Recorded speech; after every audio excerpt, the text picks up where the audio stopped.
Hey guys, welcome to the Live Well, brought to you by Digital Sportsman, where we get together with our community and talk fishing. The show's fixing to start, we're getting everything ready. But in the meantime, we want to tell you about our fine partners that not only make this show possible, but are companies that we absolutely love and stand behind. Groove Fishing, changing the norm of tackle storage.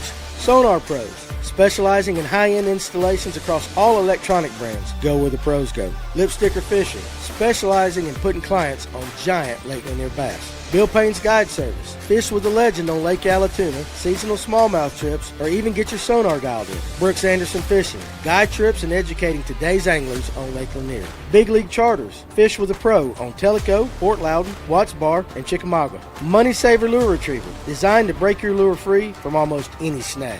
Fishers of Hope, benefit fishing tournaments to help people in need. Serve IT, industry-leading IT services for your business. Change the way you manage IT. Turner Tire, Jasper, Georgia's most trusted family-owned tire center. Atlanta Safe House, the trusted source for safes and gun safes in Tennessee, Georgia, Kentucky, and Alabama. And of course, Digital Sportsman, a new way to discover and book unforgettable outdoor experiences with local trusted guides.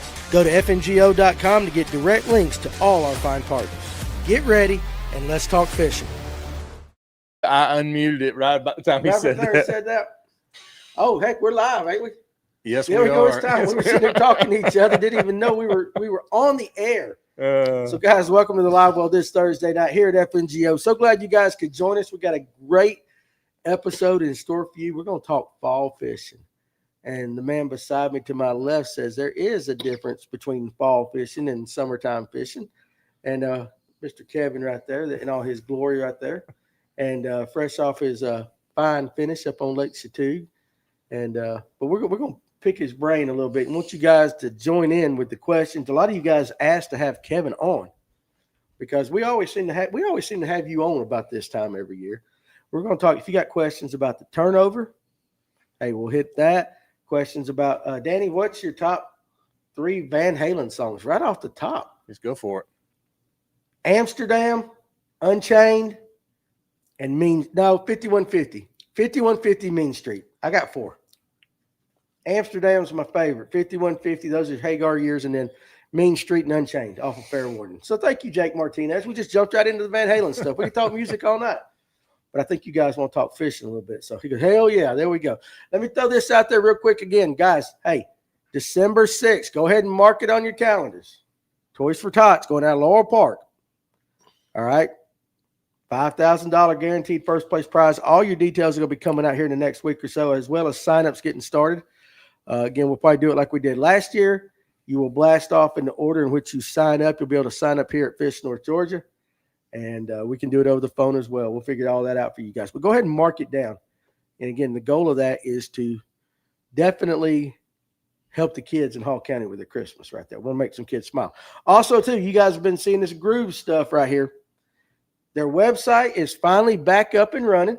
So they do have product for sale. The one thing they don't have in stock, and it'll be in stock in about 2 weeks, is the big jig box. And at some point tonight, I'm going to have Kevin show you.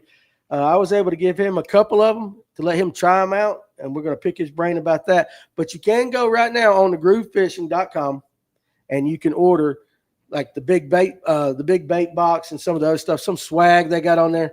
But that big jig box, it is coming. It is on a boat. And I think it might have made it to California. We got about 2 weeks for it to get out here. So go ahead and check them out. They partner with us here at the show, but actually I love the product. So it's going to be really good. Yeah, I am wearing a hat tonight. I didn't even think about that. So, Kevin. Yep. I want you to go ahead and make your announcement. About what? We're going to go ahead and talk about tonight's question of the week while we're doing it. You wanted to tell everybody. I'm going to get it out of the way. I can't because it's got some months in it. You ain't got to give them the question, but just tell them. Oh, so there was kind of a problem though with last Thursday night's question of the week, and Kevin actually won himself some of this cash braid, but because you didn't answer it. You didn't answer because it wasn't a trick question. I left out a valuable piece of information that you needed in order to give me the answer I was looking for. So I've got another question for you this week, and I brought the cast braid back so we can give it away. There you go. So that's a fine man. That's 200 yards, so. He just so if he comes up with a question that can't nobody answer, he gets the prize. Well, he did last week because it was a cash braid. So Ryan over at Cass, he sent me a couple of boxes of it, and I gave one away to a customer to go try, and then we were trying to give it away the other night. We thought last week was the first time we'd ever stumped him, but I left out a pretty valuable piece of information. So yeah, it's got to be some form of trigonometry. Yeah, right there is what he says. So anyway, all right, Tony's back there manning the ship. I wanted to go ahead and get that out of the way. So you guys be looking about halfway through the show, about 1 hour in, to try to win this cash braid. Okay, again, you know it's going to be tough. His questions always are, but at least this time you will have all the information you need to hopefully answer it and win it yourself. So they will. Sound good? Okay, he says you will. All right, so with that said, now let's get talking about fall fishing. All right, so that's, Kevin, like I said, he always is up here during the fall, it seems like, because we always talk, we're either talking thermocline with him and all that. But just to kind of lay this out, I fished with you a month and a half ago. Yeah. About that time. And several times he and I have talked since then, and he says, he's been telling me, Danny, I'm seeing fish already setting up where they should be in the fall.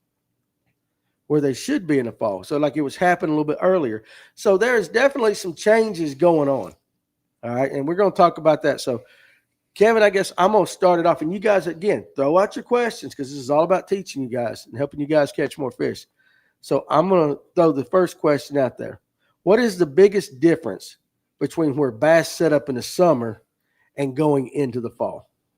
So, first of all, you always have to think about, what does a bass need, in order to find him and, catch him, or, that's what our goals are, is we want to find them and catch them. Right. So in the summertime, they need a food source, and they need to regulate their temperatures. Like, they don't want to be like, in the middle of a pocket without any docks or any kind of cover in shallow water.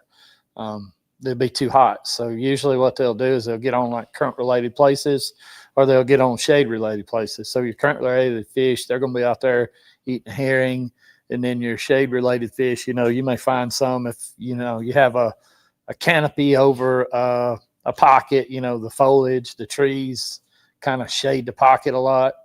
And then you've got some boat docks in there. You'll have some shade-related fish in there eating, bluegill or spot-tailed minnows. For Lanier, it'd be spot-tailed minnows, or, whatever crawfish and other things they can find in there. So, and the reason I'm saying this is because you got to know this to see the migration start to happen. Right. And that's what I was talking about with you. So, like, I was out there in the, in the heat of summer, man, we're out there fishing channel swing places, channel swing points, channel swing humps, and there's just like all these numbers of fish out there, and big ones out there too. So what I seen with you that day, we had that unseasonable August weather where it had gotten, water temps actually dipped into the high 70s. Right. And when that happened, a lot of fish left the offshore stuff and started making those moves that, the bait's going to start to move into the creeks. They were already starting to set up on that kind of stuff. And I was kind of like, man, they're like further back than what they should be. And they're sitting up on stuff a lot shallower. And, they kind of, when your bait starts to move into the creeks and into the pockets, the bigger fish will kind of position themselves around those types of areas for when the bait comes in. They're kind of, one day they may be up on a brush pile, as the bait comes by, they're feeding on that bait, and then some days they'll be out in the channel just schooling on bait balls, and they kind of move back and forth from those areas. They'll be, on a brush pile on a point, or on a point, and then, if they get out there and really get to chasing bait balls, then they'll be out, kind of gone to dinner is what I call it. Right. They go out there and they eat, and then when they want to, sit back on a piece of cover or whatever, they'll go back to the brush pile or back to, whatever rocky point or ledge that they're set up on. And that's the type of stuff, like when me and you fished, I'm like, daggone, dude, these fish is like way back already. And there were some big ones already, that had made that move. And really, spending time out there on the lake and seeing, the numbers and the quantity of fish that's out there on that, the channel related stuff. Right. You kind of saw, if you really paid attention to it, you seen that number kind of dwindle down. Yeah. You saw that number kind of dwindle down, and then all of a sudden there's a lot more of, your bigger fish starting to show up on that stuff, like what I was talking with you about that day. Right. Yeah. So, and you think that was just because of the dip? I think that was because of the dip in the temperature in August. They already had started to make that move. Then, they don't have a count. They're not like, well, you know what? It's September. It's Labor Day. Let's start moving. Right. They go by colder nights too. In Yeah. August too. Yeah. Yeah. It was unseasonably Oh, I loved it. cold. Yeah. Sammy wants to know, what are the fish biting this afternoon? That's on TikTok. And then I'll get to you YouTube guys here in just a second. Throw out a couple baits if you were going this afternoon. Top waters, chug bug, skimmer, pencil poppers, choppos. Something in that genre. Yeah, like when we had Franco on the other night, he was talking about, of course, he was throwing the OG and all that, but he was also throwing a Rico. Yep. He went small. He was going Rico poppers. And depending on what, the fish were telling him, that Rico bite would be strong for a couple hours and then it might go away and he'd go to something bigger, change it out a little bit. I want to ask you this question too, because this came up on the lunch podcast today. We had a guy on TikTok ask us this question. We were talking about throwing scroungers, and he said he was having problems with line twist throwing a scrounger. And so, Jim Wright said, have I asked about the twist on the scrounger? Now, we got to talking about it, and a lot of people thought maybe his line was too big because he's thrown it on a bait caster, and I've thrown a ton of scroungers on a bait caster. I've never had a problem with a line twist, not with a bait caster. So make sure he's got the clip hooked onto the, like they got like a little clip. Some of them, they got different ones. Mm-hmm. Make sure it's got the freedom of movement to where it can move freely. Right. And make sure his little piece of plastic that cups the water. Make sure it's not like bigger on one side or, whatever. It has to be lined up perfectly. Yeah. It's got to be symmetrical. They'll slide around the head.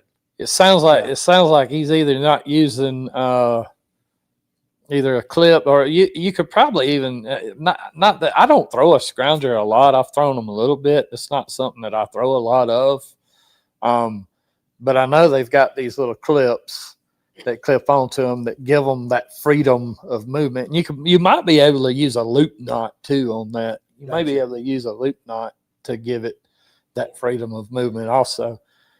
He's supposed to be. Sounds like it's not symmetrical. If it's spinning like this, either he's got his piece of plastic way crooked or his the little clear piece is not symmetrical. Yeah, I got you. No, alcoholic. We're not going to talk about scroungers really long. It was just it got brought up and somebody in the comment section had asked if we had figured it out. Now on TikTok too, what would you rate the Zoom Ultra Vibe Speed Crawl? And would you say it's overlooked a lot of times? Adrian Landry wants to know that. It's a good bait. I think it's a good bait. I think, it has its time to shine, which, would be for like Lake Lanier, it would be more of a pre-spawn bait that I would throw. Of course, you could put it on a jig and throw it on a jig or whatever. Right. There's a lot of different ways to rig it. But mostly like March. Yeah, that's usually when I throw stuff like that. I spend a lot of time chasing herring eaters, so I don't really. I throw a lot of bait fish imitators. Right. Which will bring us into Coleman's question. I don't throw a lot of. I do at certain times of the year when they're eating off the bottom more. Right. But like when they're on bait, which is pretty much from June up until they get back on even on the ditch bite, they're still gonna be eating bait. Yep. But they'll eat off the bottom a lot then too. Yeah. But they tend to, I think, especially our fish on Lanier tend to eat off the bottom a lot more in late January through, like March. Mm-hmm. Yeah. That makes sense. All right. So Coleman wants to know, and I hope you're feeling better, Coleman. What's some of Kevin's favorite minnow style baits? Just a little 4-inch fluke on a He keeps it simple. jig head, really. Yeah.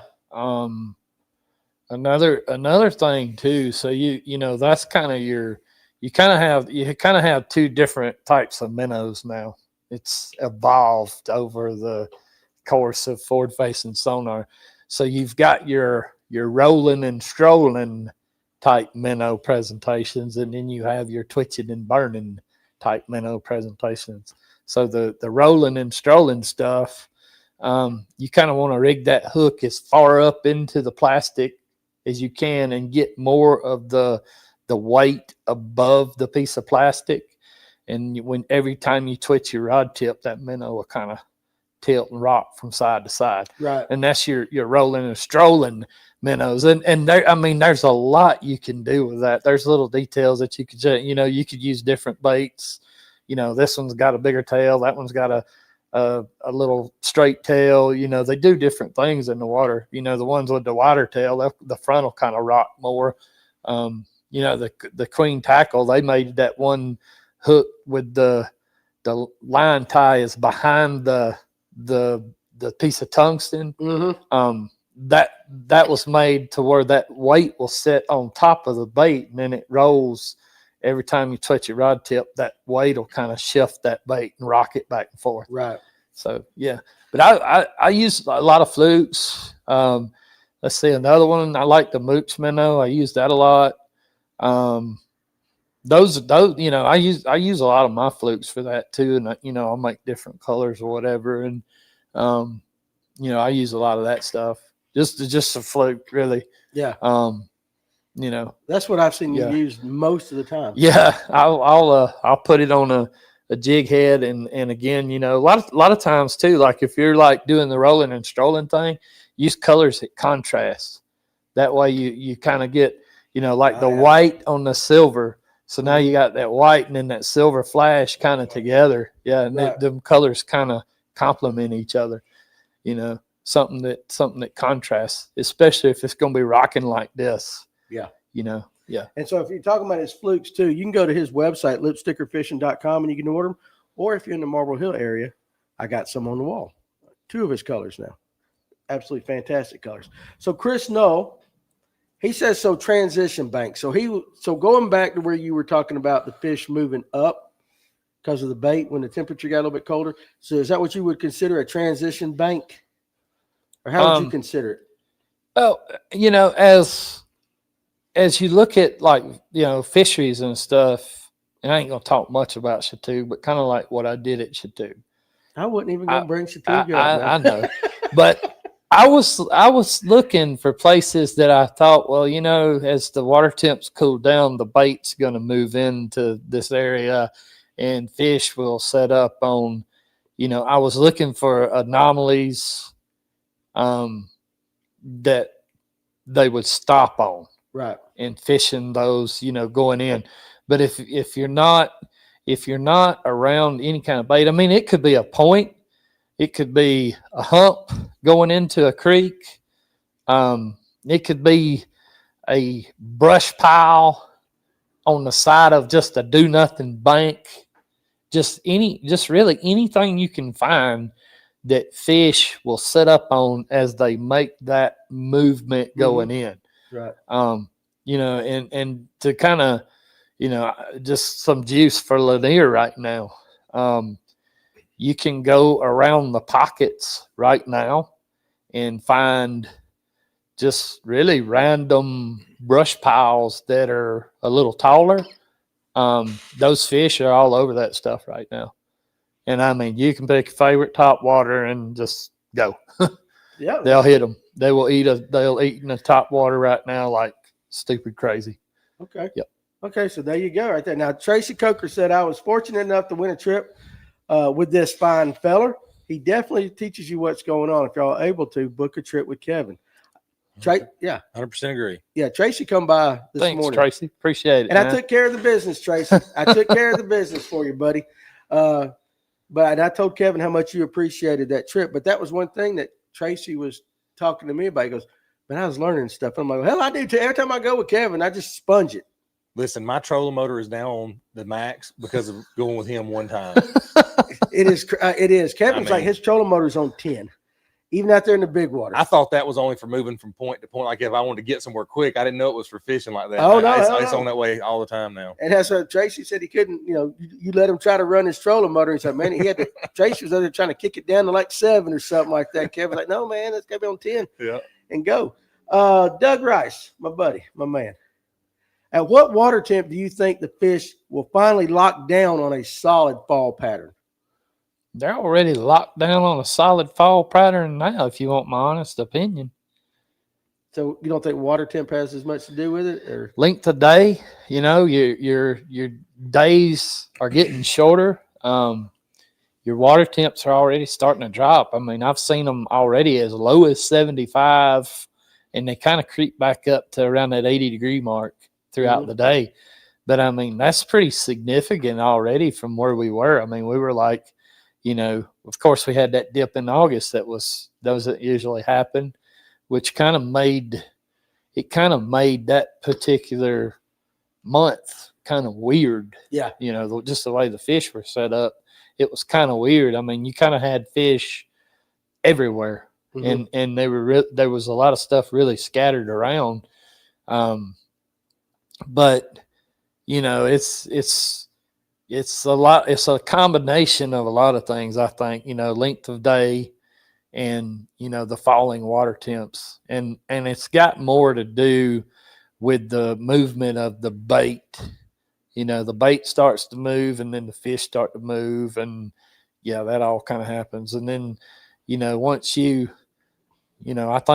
think Lanier turns over around 67 to 70, and I do think that probably up the lake right now. I haven't really went up there and looked at it, but those areas up there around Laurel Park and above, that stuff may already be kind of getting ready? Yeah, it may be already kind of. You may be losing the thermocline up there already. I know. We were riding horses way up the lake, and it kind of looked really yucky up there. Okay. Just from visually looking down at it. But now we also had some rain too. I think rain too will affect it as well. If you have like a really cold rain, I mean, that's really going to lower that surface temp a lot quicker. Right. And it's going to be interesting this year because we've already had like a weird August. Yeah. It's been kind of a weird year this year anyway. It was like the topwater June bite didn't really do what it was supposed to do. And then, it's been a weird year for fishing, really. Everything's a little bit off. Yeah. And even though it's warmed back up, our nights feel like they're not uncomfortable. When I wake up in the morning, it's still nice and kind of cool, at least to the feel. Now, Aquaholic goes, I wonder if that's what's happening up here in Toto. He fishes up that way off the kayak a lot. Very well, maybe. It could be. I'm seeing a lot of, even down south in the lake, like you go back in the creeks and stuff, you're starting to see a lot of that methane start to release from the bottom. And, when you start to see that, like the bubbles, you see the bubbles coming out. Yeah, you're starting to see a lot of that. It's been kind of pinned down all summer long. And, I guess eventually enough of it will build up, but we're starting to see a lot of it though, and that's pretty typical for when you're leading up to the turnover. And I'm not saying the lake's turning over right now. I'm not saying that. I'm just saying it's starting to already see some signs that some telltale signs that it's coming. It's coming. Let's see, Ron Swinford. Now this is back on the scrounger talking. Ron, this is what I said at lunch today. If you got a lot of line twist on scroungers, do not use a paddle tail. But those baits are horrible with line twists. And I've always, I said this on the lunch thing, like, a scrounger is designed where the jig gives you the rock. And I always just kind of I always go with a fluke style straight tail bait. Yeah. Because I think if you put a paddle tail on it, they're working against each other. Yeah. And then Maybe you're reeling it too fast too. You could get, that paddle tail will cause some unsymmetrical movement of that thing kind of catching water in places, catching turbulence and causing it to do weird stuff. The bill part of that scrounger is designed to make it rock. Of course, if you, like he was saying, if you reel it too fast, then it's going to do all kind of crazy stuff. Yeah, and gone fishing with Diaz, he makes a good point too that we didn't talk about today at lunch. He gets the line twist from the casting of the scroungers, not necessarily the way they swim. Just spin through the air when you throw them. That's it. And then Patricia Leanne Shaw says floating worm will twist your line without a swivel. Yeah, there's a lot of things that will get that line twist. Let's see where we at. Kevin, let's see, Doc. Oh, Doc wore him out. Doc sent me a picture. He wore out the shell cracker and stuff today. He caught some nice ones for sure. Heck yeah. Pull up old Ken. Tell Danny there's a great whopper plopper bite just to get his reaction. I already told him. He actually did. He actually did before that. Yeah, I know. Listen, Ken, I don't care. I hope you get a butt itch that lasts all night for bringing up the whopper plopper. Like Ken, I love you, but I hope your ass itches all night long, like one of them deep ones. All right, Matthew Smith. Sorry. How does Kevin tackle high pressure fishing and barometric low wind conditions this time of year? So you got, basically, he just said it right there. You got fishing pressure, and you got sometimes the conditions are not the best. So a lot of times, especially in your tournament fishing, you may not catch 25 fish.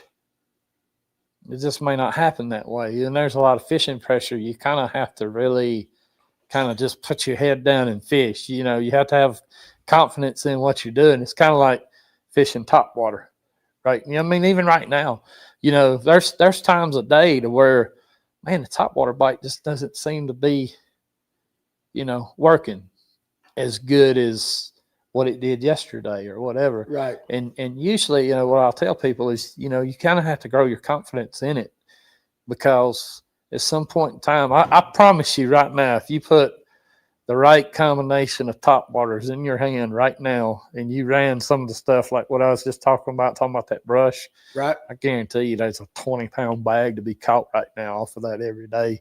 And it's all like right here sometimes, just a matter of, man, I know I'm going to get these bites. I just have to keep moving and keep chucking it and working the baits. And some days, if you get out there and you lose confidence in what you really need to be throwing, and you're like, man, I'm just not catching them today, I'm going to go do X, Y, or Z. And then you get out there doing that, and then you totally screw up your day and don't catch the fish that you could have caught. Yeah, you spun out. Yeah, spun out. You just stayed the course. Yeah. So, it's hopefully that kind of sort of answers that question. Would you say slow down too? He don't slow down. I know he does. He might tell you to slow down. He don't slow down. Usually, if I'm on a pattern that I know, hey, this is the deal, and there's different groups of fish. Sometimes certain fish are just either it's a big community hole and it's getting hammered, and I need to find some that's a little bit off the beaten path, or just keep moving, and eventually you're gonna hit that fish at the right time. Might be a major feeding time, a minor feeding time, but if you abandon what's going on and what's working, if you abandon that, you're not going to get those bites. So the barometric pressure doesn't affect you as much. You think they should be hitting top water, I'm going to throw top water. Right now, yeah. Okay. All right. Right now, when I said slow down, I meant slow the bait down. Yeah, try different retrieves and different cadences. That's like we'll just throw one out there. Everybody knows this one that they're eating a skimmer right now. Everybody and their brother's throwing it, but the thing that you want to do with it is, if you're not getting bit on it, try twitching it slow. Just don't try that. Try burning it and then kill it. Burn it, kill it, burn it, kill it. Try different things with it. They'll tell you what they want, and especially with forward facing sonar now, you can kind of watch them and they, kind of figure out what they're doing. Yeah. Bonk, bonk. Yeah. Bonk. When you see them do this and they don't really do anything. Right. You probably change your retrieve or something. And then when you see them do this and follow it, hey, you know what? I got a follow out of them. You know, let's mix this up with let's burn it a little bit and then pop, pop, pop. Right. You know, try to change your cadence up, try to figure out what they want. But let's see, on a high pressure deal with no wind, I kind of like poppers a lot better. Mm-hmm. I kind of like that popper. You know, choke bug, popper, you know, there's different ones, the Spro-E pop. When I don't have much wind, I kind of like that something, the lure itself kind of will break up the surface, you know, as it pops, and then you kind of let the bubbles, you know, the rings settle out and boom, boom, boom, pop it again. A lot of times that bait, for whatever reason, when it's not much wind, the popping style lures tend to get bit a little better, at least in my experience. No, I can do that. All right, our buddy Epic Boys Fishing, what is up? Kevin is a great guide and teacher on Lanier. Yeah, he is. Absolutely. I can 100% concur with that. Appreciate it, dude. Not because we're just friends, but because he is. If he sucked, I'd tell you. You guys know that, right? Y'all trust me enough to tell you. He's actually really, really good. I always have fun fishing with him. I always learn something. I went with them. We throw the underspin. They like that underspin game. Now, and guys, y'all need to watch them. They put out some really good content. Really good content. Let's see. Tyler showed up, finally found some guys at Kennesaw who tournament fish. Good for you, dude. You got to get with people, like-minded people. Now, Cody Jones. Oh, no. Well, Patterson wants to, hey, just real quick, what was the temp on Chattanooga the other day? Water temp? God almighty. I didn't spend much time looking at that. I know. And I know, like I said, I know the way he fished. I didn't know if he paid. And we're not going to talk about it. It didn't matter. It really didn't matter. Yeah, he had a good day. What'd you say, about like Lanier? Probably about like Lanier. And the first time on Chattanooga fishing too, wasn't it? Yeah, I ain't never fished that lake before. That's the only time I've ever fished it. But I kind of looked at Google Earth the night before, and I was kind of like, all right, so, you know, I mean, I'll put it out there. So I did not ask you to put it out there. Bait fish are going to kind of flock to stuff that holds heat this time of the year. And yeah, I was kind of watching everybody out there in the channel at Chattanooga minnow fishing. Man, there was a bunch of it going on. Them guys just sitting right out there in the middle. And I'm like, dang, I'm going to go try that for a little bit. And then I left it. Right. Oh, yeah. Yeah, I left it. Just the key word there was heat. That's all you got to know. Yep. Just put bait fish and the word heat together, and you should be able to do I did a pretty detailed recap on my Patreon. So go join it. Yeah, what is it? Patreon / what is it? Just look up lip sticker fishing. It's on my Facebook. Yeah, it's on there. So Cody Jones.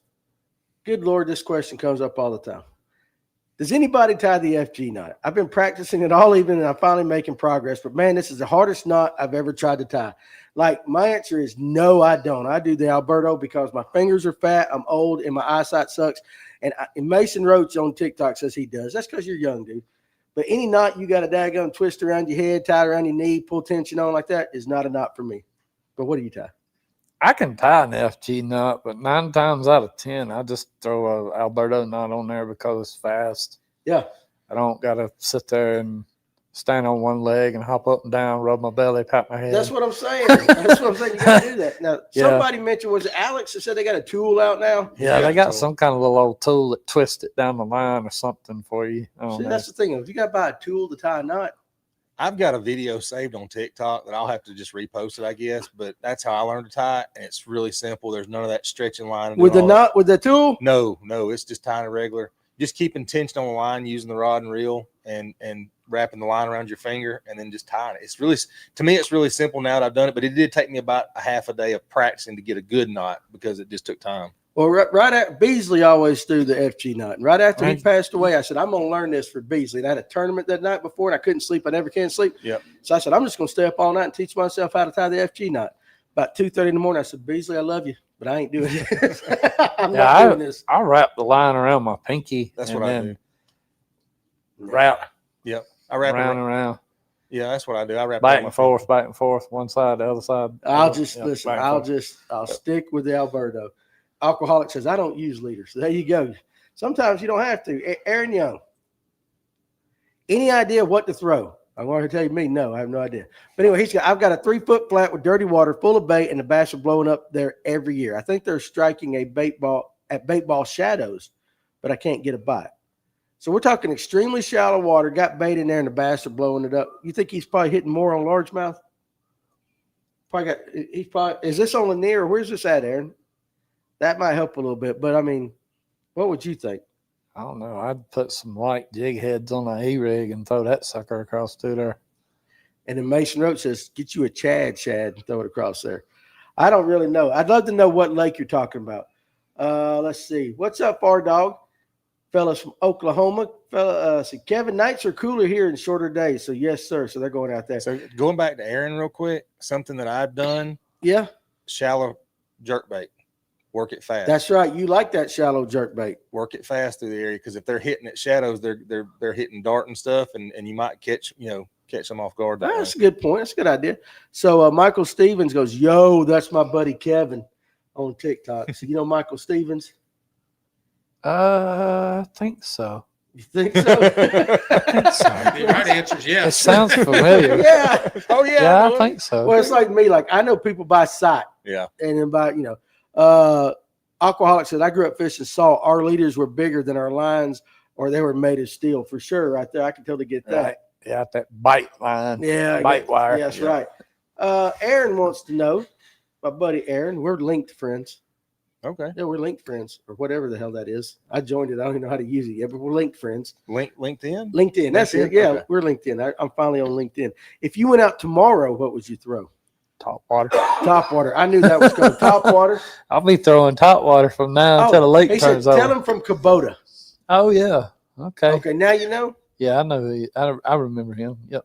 Mason Roach says, Danny knows me because of Alyssa. Shake my head. Imagine if I go in there and he don't know me. Well, listen, Alyssa is by far the better half of that couple. Okay, I mean, she's all the talent, all the looks, and probably at least half of the money. You know how it works, kid. I like you, though. I'm just playing with you.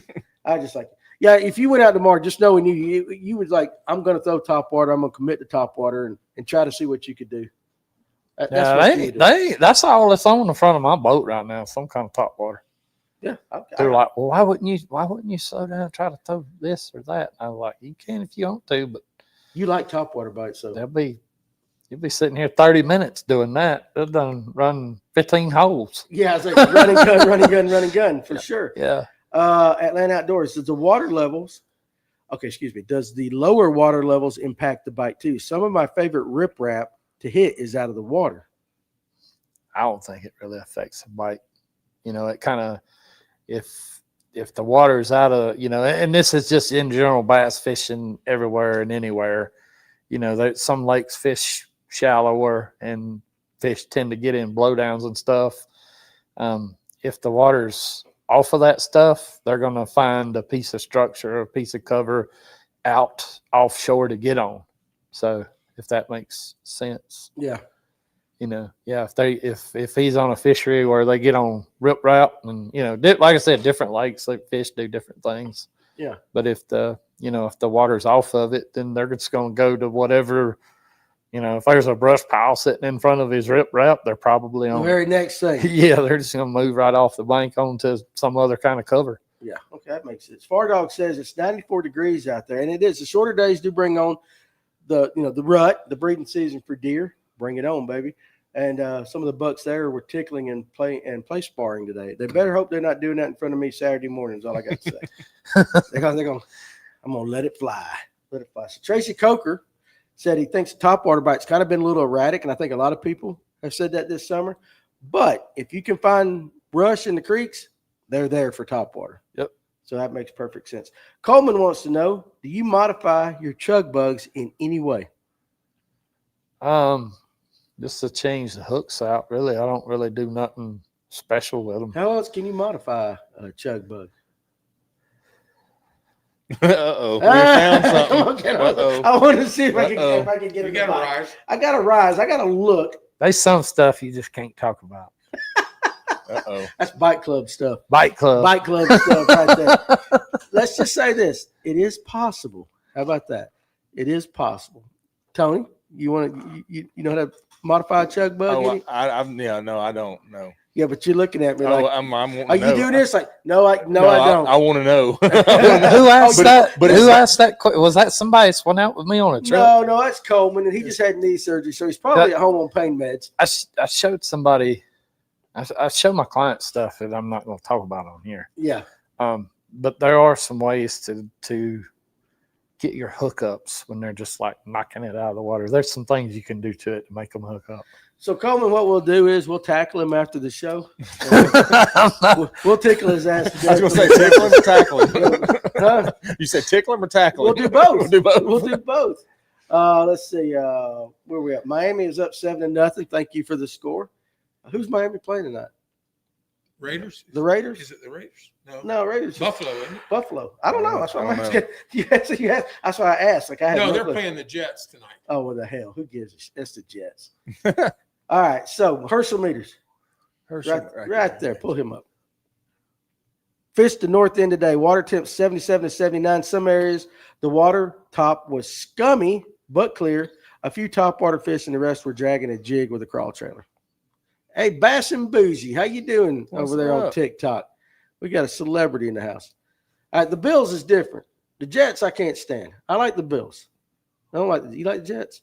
Just because I got so many Georgia players. That's the Eagles. Eagles. I'm thinking Eagles. Sorry, I'm thinking Eagles. No, Hey, what the hell you talking no, I about? don't like Jets. No, I like that's Jets. what, yeah. No, you don't I'm like thinking Eagles. beat the Jets. All right, so Captain Jay Morgan. Here's a fun one for Kevin. I was doing my signal trying to do my Bass and Bougie hands It's up. a right fun one. there. Yeah. Here's a fun one, Kevin. For the rest of your life, you can only use one color on a herring fishery: pearl, white, bone, chrome, or your secret herring / mixed hues. What would you do? I'd be throwing that secret herring color. I know that's what I figured you'd be doing. If I had one, if I only had one color Yeah. to choose, yeah. Which that secret herring is one he makes, and if you want to see what it looks like, go to lipstickerfishing.com or get your ass up here and I'll show it to you. It's a good color. Yes, it is. I use it. All fish caught were in less than 10 foot. This is back up on that north end today. Some in 1 to 2 feet of water on laydowns. I could see that. Let's see, Jeremiah. Hey, Kevin. If you had to choose your ideal scenario / time of the year to specifically target a 5-pound spot, what would you do? I'm guessing pre-spawn or over the winter. Yeah, so Time of year. that would be the time of year, January, early February. Catch one off a bed. Somewhere right in there. Yeah, catch one off a bed or catch one out of the ditch in the wintertime. There you go. All right. Cletus is here. Oh, good grief. He's been at the gym working out, getting them muscles up. Pushing weights bigger than Danny. No, son, you ain't that good. I'm heavy. He said it was 78 on Chateau. Yeah, I think that's about right. Yeah. I think maybe 75 early in the morning. Honestly, I didn't really pay it that much attention. I just had something in my mind that I was going to go check, and when I went and checked it, It worked it was out. on. So Aquaholic says he's been an 8 foot or less for 2 months now, catching more largies and spots. I can see that for sure. Clint was one of those people out there on Chateau, got in the middle, scoping and all that. Oh, yeah. Yeah, he was one of those. Clint, he was out there doping He was around. scoping and doping. Now, Cody Jones okay, guys, everybody give him a golf clap because he just figured out the FG. Don't ask me to do it again, though, because it took him 3 hours to do it. But you got it done. There you go. Gone Fishing with Ed says, I tied the FG knot. Keep trying and you'll get better at it. Knot Assist 2.0 tool helps for sure. Jacob McLaughlin on TikTok. What's the best smallmouth fishery in Georgia? We don't really have a true one anymore now that the spots have taken over Blue Ridge. So if you really want, maybe Savannah River? Maybe for smallmouth or something. You really got to go to Tennessee. If you want to target smallmouth, Jacob, you really got to go to Tennessee. You can catch a few still in Blue Ridge, maybe in Chateau. They're kind of like unicorns up there. But yeah, you're gonna probably have to go to Tennessee, North Carolina, somewhere and get out of the state of Georgia, unfortunately. Let's see where we at now. Cumberland River large. Oh, so I guess he was on the Cumberland River where he was talking about that being shallow and everything. So that makes sense. Largemouth. For Aaron's question, Ron says, sounds like a square bill, a loud one. Try that in there. And so I totally get that. I see, Cody, here's the problem. You held the braid in your teeth and you wrapped the fluoro and you kind of got it down. I mean, you shouldn't have to put it all in your teeth and around your body and all to tie a knot. But hey, I'm glad you got it. I'm proud of you. Now add 30-mile-an-hour wind to that. Oh, yeah, to do it on a boat? Yeah, no, 100%. Landrum 45. Kevin, I plan on being a donator in the Toys for Tots tournament in early December. Thank you for going ahead and already making the plans to be there. I know I will not place in the money. Even so, what would your advice be to a newbie on Lanier for that tournament? Depends on the day. If you got some sunshine, I'll probably try to crankbait a rock. Yeah. That would be something that anybody could just show up and go and do. Yeah. Really. The black rock, look for the black rock, crankbait on the black rock. Ignore the riprap on Lanier because it's just not deep enough around the riprap on Lanier. They just put the riprap on the edges, really. There are a few places where the riprap is a little deeper and it's good, but it is far and few between. The black rock on Lanier, try to hit stuff where you've got like transitions from sand to rock to clay, and yeah, try to hit that mixed composition. Try to hit that mixed. I will say this: bottom. The big fish last year was caught on an underspin behind the dock. Oh, Charlie Adams threw it. He threw it over a cable. On the north end, too. On the north end. On the north end, he was bringing it over. And when he flipped it over, he didn't even get a crank in, and that big girl was on it like that. So they were fish caught a lot of different ways, too. So, I mean, I think whatever your strength is, too. If you don't have a sunny day, I mean, you can catch them out of ditches. You should be able to catch a lemon out of the ditch. Yeah. Yeah, you should be able to. Danny, how much is the price of 100% per gallon out y'all's way? Hell, who the hell can afford 100%? Any of you guys run 100%? It's $289, $280 something. You talking about ethanol free? I guess he is, yeah. It's over $4. $4? $4 and something. See, I ain't bougie like y'all. I can't afford that. Ethanol free. I ain't got Thornton money. That's gone. That's what I run in mine. Yeah? Yeah. And it's about $4? Close to it. See, I don't see. I'm an electric only guy, so I don't know this stuff. Yeah. So there you go. Marcus says it'll run 87, so it runs 87. Mercury says 87. That's in writing. In the writing. mine's a two-stroke. So it runs there you go. 87 ethanol free. And you still run? I still run ethanol free. No, yeah. Okay, I got you. So I buy 87 ethanol free. 87. Okay. Tyler Shellnut. Interesting question. An alcoholic said he thinks he paid $384 a week ago. Hell, I thought she's a kayaker, dude. I thought you fished out of your kayak a lot. How should I go about getting into guiding as a 19-year-old? Could be a dumb question, but I want to do it. I can tell you right now, you better have patience and some good customer service skills. And you better be able to teach. I think I'm just laying it out there pretty much. You got to be able to definitely not lose your temper when a client breaks one of your rods or stuff like that. There's a whole lot of things going into guiding. Yeah. But I would say familiarize yourself where you're going to guide more than anything. What are you laughing at? Huh? I'm just thinking about how meticulous I am with my boat. And I guided down in Kissimmee. And they broke the seat pedal off. Yeah. Yeah. He was about 300 pounds and he went to sit on a shiner and didn't stand up. And bam. Right off. He went right off it? No, he broke the pole. He broke your pole? Yeah. Did it make you mad? Oh, yeah. Yeah. I know, because you take care of your ride. I could imagine that. I was like, I scared. I didn't want to put a dip in. I was scared to get on his boat. And he goes, you can dip, Danny. It's not their boat. And they don't have, I guess, the pride and the care in how you take care of it. I understand. Yeah, I get it 100%. I mean, I was terrified.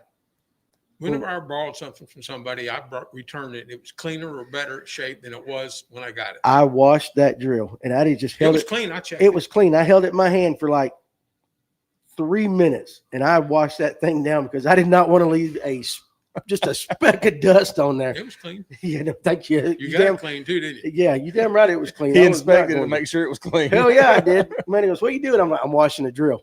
She goes, "What do you mean?" I was like, "It's Kevin's. You just don't understand." Now listen, Ken says if you shave the lip of a popar, like Danny shaved the hair off his upper lip, it will spit differently. What's he saying? Huh? He's got it on for you tonight. He's Ken, well, That yeah. itch is getting to him. Huh? That itch That is butt getting itch it's that butt itch. Now he's ill. Okay, how about this? Gary Heath says, I like this.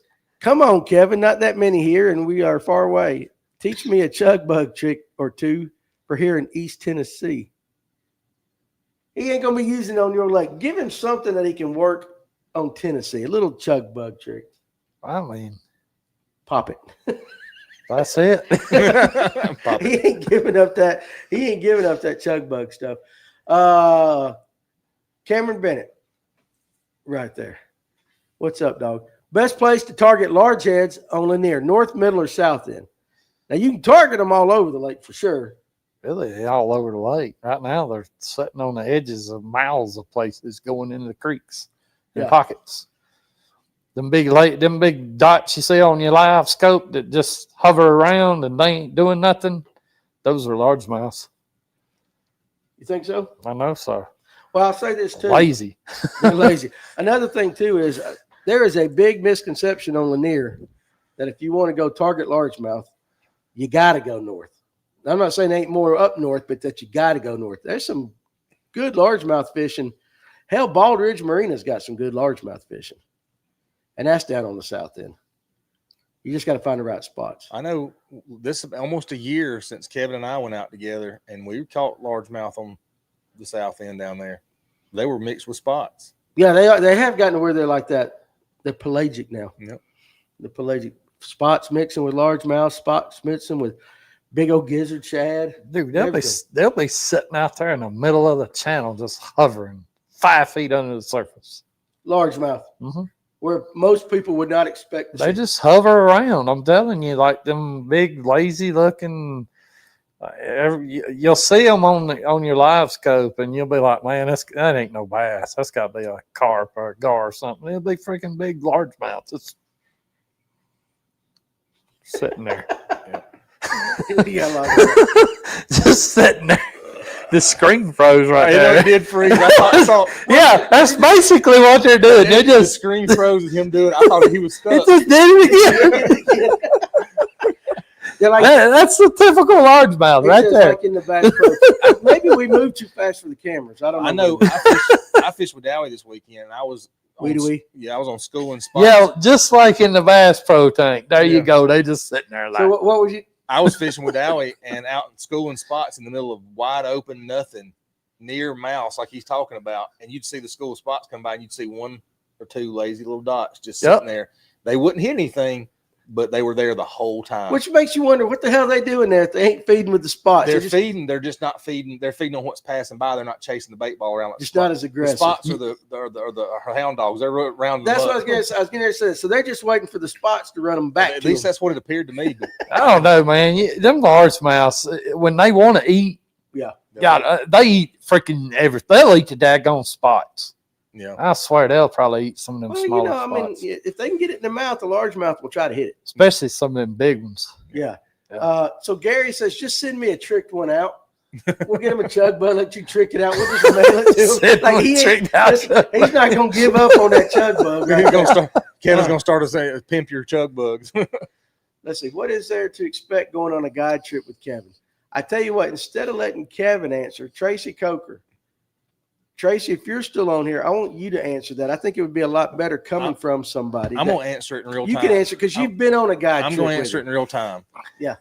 It is. So we started at daylight and we ended at like 5 o'clock, and it is the fastest fishing I have ever done in my entire life. We did not set on spots. We fished 4 fish. it was a learning. I mean, honestly, you go to learn. If you never fished linear, or if you have fished linear and you don't, go to learn and just do what he says and reel fast. Because if you don't reel fast, you'll hear about it. But no, seriously, I mean, it was I told my wife when I got home, I said, I have never got up and sat down that many times on a boat in one day ever.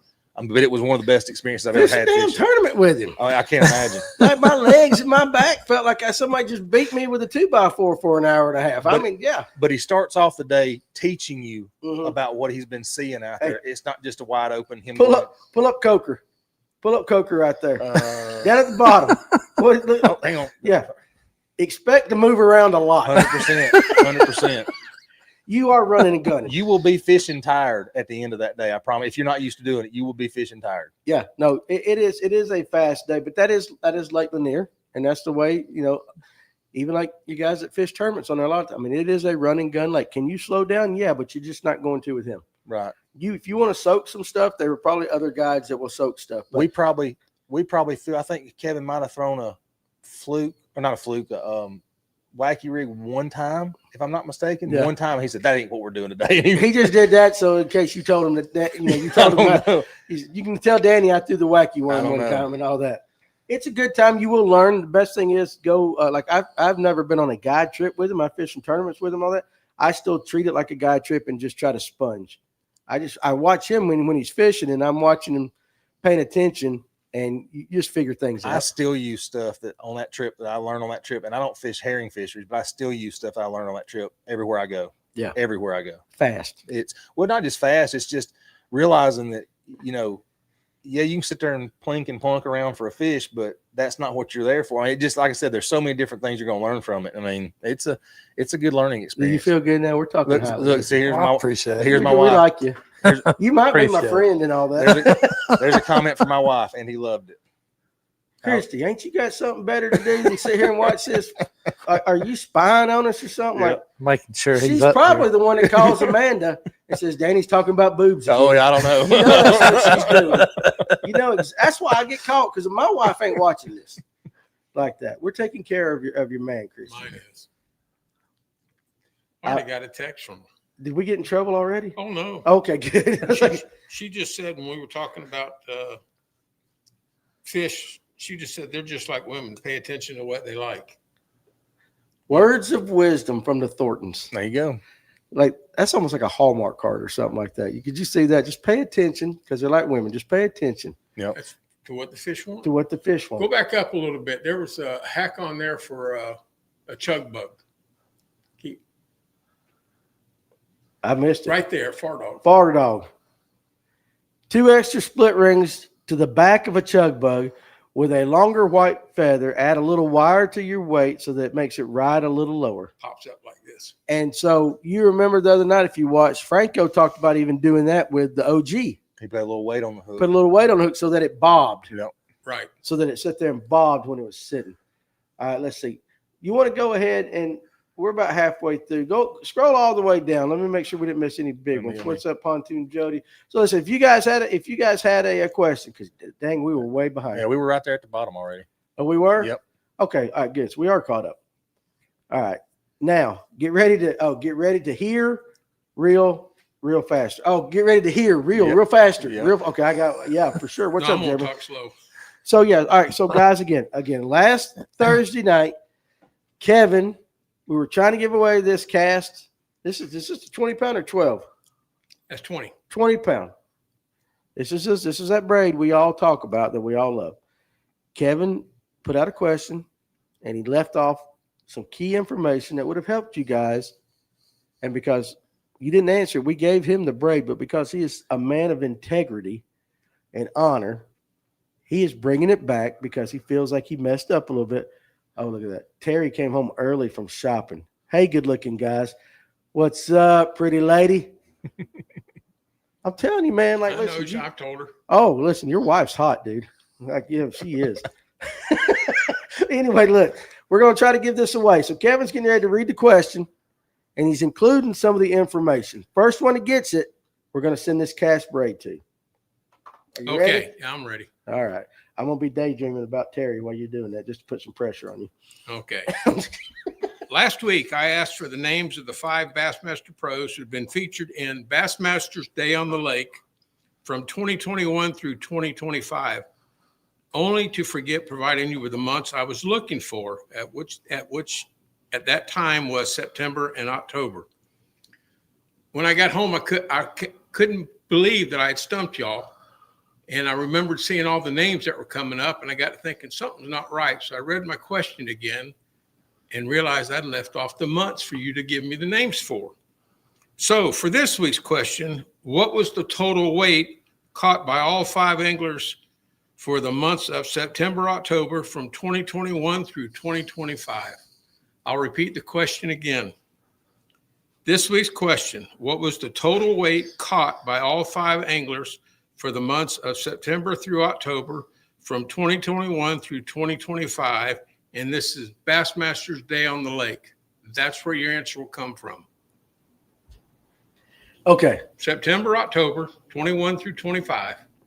And it comes specifically from that article. From Bassmasters Day on the Lake. And you want the total weight.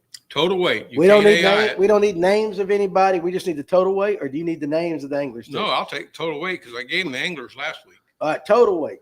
Fred goes, just give the braid to him. Hell, I'll be honest with you. I'm glad he clarified it because I got all this information I got to look at. I'm going, I'm not going to be able to keep up with that. So we're just looking for total weight. Good. Okay, there we go. And listen, and what was funny is somebody earlier, I think it was Aaron, said in the comments, he goes, just auction off the braid. Yeah, right. Said, give them the braid. That's Aquaholic. It is a lot more than 27.77. And Aaron says, I need a damn Excel spreadsheet. Yes, you do. But listen, it's just 5 anglers, people. 5 anglers. Just do the math. All right. So, oh Lord, break out the calculator.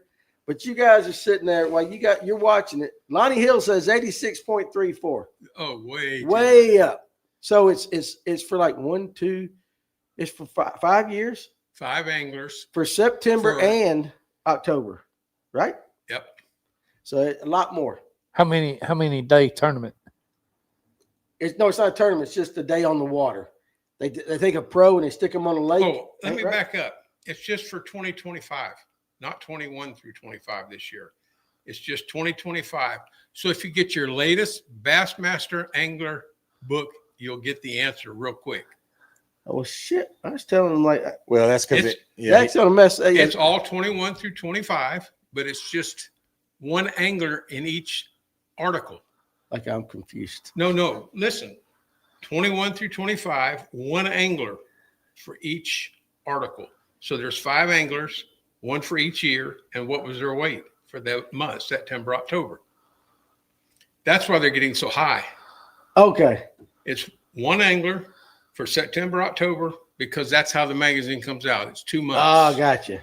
Okay. So just one article each for 5 years. Yep. What's the weight of those 5 anglers? Okay, that's better. Because I was like, the train leaves the station running 85.2 miles an hour, going 60. Where are the survivors buried? Sure. Where are the survivors buried? Yeah, where is the survivor at? Yeah. Far Dog is the closest so far that I've seen. Yeah. Oh man, you're giving hints.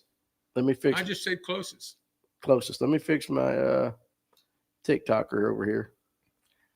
I hate that it does this every time. The horse's name was Friday. All you got to do is pull out 21 through 25. Look at Day of the Bassmasters, and you'll get it. All right, so you guys will do that. Now, Kevin, while they're doing that, and they're watching the answers and all that. I might get this cast braid anyway. You might do it. Listen, and you ain't bringing it back. I don't want you going home. Then you turn left at Albuquerque. Right. That's what I'm saying. I don't know. I don't even know if I could answer another question right now. Listen, like After that, if we're being honest, I'm sure I don't understand the first place.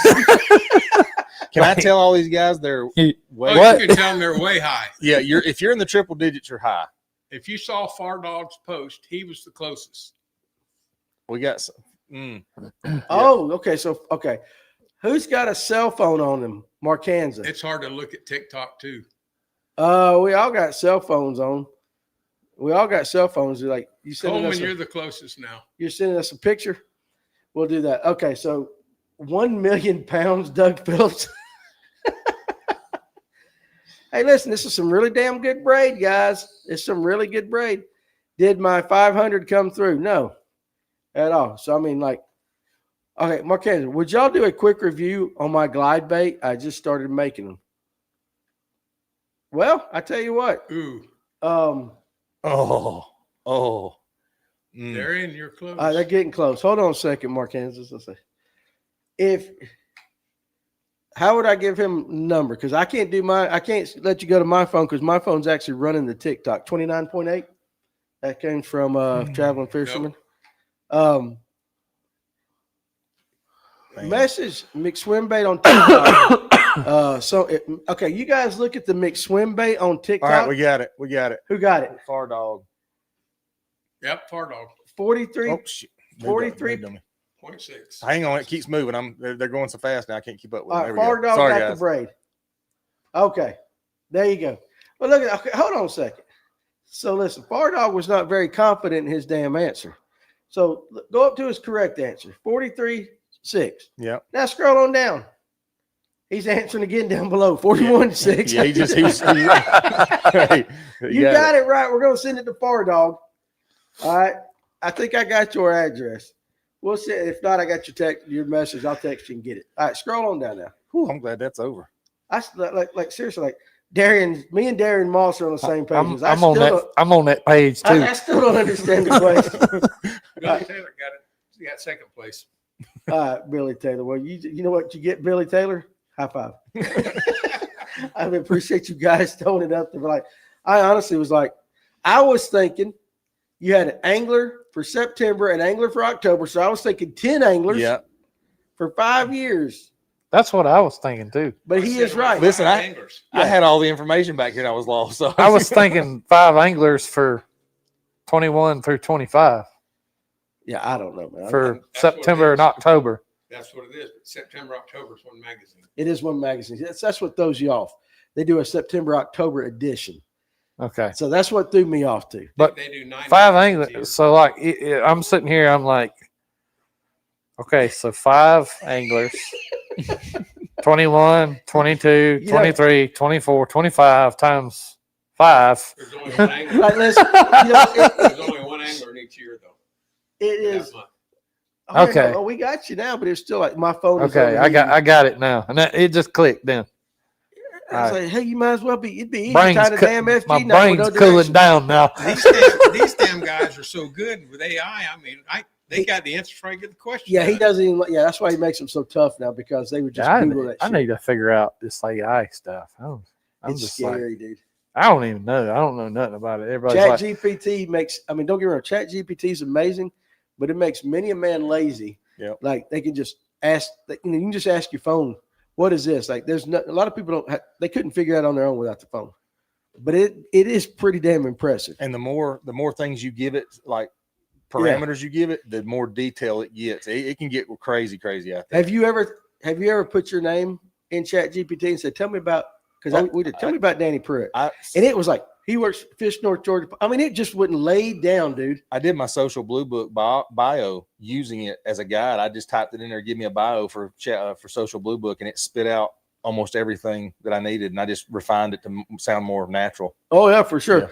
Yeah. He said he couldn't have made his glide bait without a phone for sure. Howdy from New York, Chris Aikens, 130. What you doing up there, buddy? Now, so Chat GPT became my best friend for board reports. So yeah, for sure. I mean, listen, don't get me wrong. Great technology, but it can get you. I mean, you can take it down some rabbit holes too. Now, scroll back up just a little bit. And Far Dog, we love you like a brother too, buddy. Ron Swinford, right there at the top. Let's get back to the questions. Let's get back to like some easy questions here. They might not be that easy. What's up, C-Mix? What time of day do you see the best top water on Lanier? later in the day. Right now. Yeah. Later in the day. Yeah. There was a period of time during the summer, though, when you said middle of the day, sun right above. Remember that? You had that I period mean, of time. it's still kind of like the same deal right now. Like, you'll catch a lot of little fish early in the morning.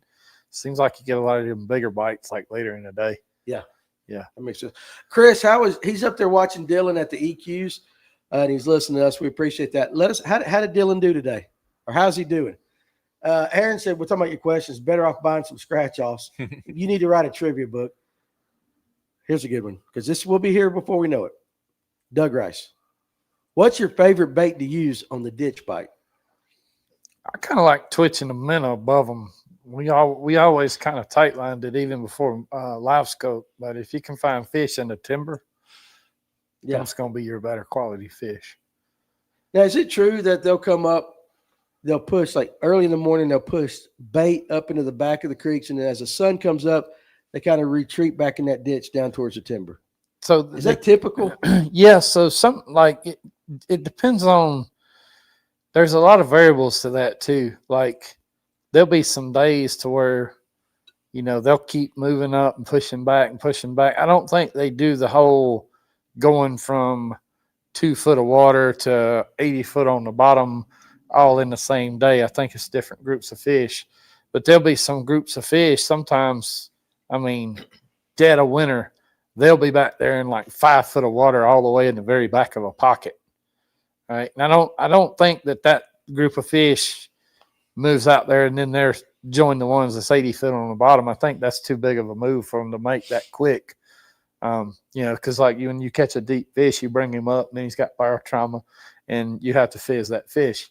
I don't think they move like within an hour from there to the deep. Right. You get one like you've kind of seen that out there. I know. Yeah. And then you've got fish that are they'll be 80, 90 foot on the bottom at times, right? And like it's a lot of variables to it. Would you like to throw the minnow over them? Yeah, I like the fish that are out deep. I like to kind of try to pull them up off the bottom. If you can pull them up off the bottom. Not only are you going to catch them, but, you're going to also get them to give their location away. A lot of times they're really hard to see when they're buried up in timber and stuff on the bottom. Yeah. That's a big complaint from a lot of guys. Yeah, it's like, I can't see them, but they're there. Yeah, you can kind of use it for a search bait too sometimes if you can't see them down there. And, with forward-facing sonar, things have really kind of changed a lot. We don't have our, let's see, 5 years ago, I could use my side scan and find fish out there on the clean stuff. And what I mean by the clean stuff is 45 feet and deeper, you're in the timber. So outside that timber line, that 45 to like 25 foot zone in the ditch, usually it's relatively clean unless somebody's dropped some brush there. But we were throwing the Kitex and dragging stuff in that zone. To me, that bite for the last 2 years has not really been what it was 5 years ago. I think all the fishing pressure has moved a lot of them fish into the timber. But there are days when we do find that bite, but it's kind of weird. But I think there's different groups of fish there, like the ones that push way back and they'll get dirt shallow. That's one group of fish, and them ones that are like 80, 90 foot on the bottom, I don't think they just move all the way up there in 3 feet of water like that quick. I think they have to do that over a period of time. Right. You like hummingbird side scan better or Lowrance? For deep water, hummingbird. For shallow water, Lowrance, the HT transducer. Gotcha. Yep. I want to show you guys this because I want to make sure I get it. That big jig box from Groove, I gave Kevin one, and this is what he's done with his jig heads and all that. Look at that right there. Is that not awesome right there, the way he's got it all set up? You can do a bunch of different things. You can do jigs with these, just regular bass jigs and all that. But Kevin's he's got the good grief. You got a few underspins in there. You got your tungsten heads. He's got some of them, any of them, those line through heads that you throw. But you just got a lot of stuff right there. I just wanted to give an example. Again, these are going to be available in about 2 weeks at groovefishing.com. And Dylan's 14th today. And one thing that is available. That's all your minnow shaking needs. That is right all there. your minnow shaking needs for sure. And this is that big bait box. You guys have seen me that. Look, this is some of his top water. How they just set right in there. So you basically can get some of these Groove fishing boxes and just set it up for whatever you want to set it up like this. I mean, it doesn't have to be top water. It'd be good for Vision 110s too. Vision 110s, jerk Yeah. baits, and all that. Like, yeah. So I mean, Are they going to offer that in a 3700 size? they are working with people to design the 3700 right now, so for sure. But that's coming. But this is available right now at Groove Fishing, and these jig boxes probably 2 weeks. Probably about 2 weeks. But you also too can go get you a hat. You can go get you all kinds of stuff, stickers and all that. But they have those, and they do have this in that small version, the mini jig box like that. If you just want to take, like you're going out on the water for just like, or you're on a kayak. Will I be carrying these at the store? Maybe. But you can go. You also you know, you can go to groovefishing.com and order it right now, and they'll ship it out to you. But they got this small one too that might carry maybe 15 to 20 of these things. So like if you're going being a co-angler and you don't want to take all your stuff, you can just pack them up in those things. So, but I gave you these. You like them? Yeah, this.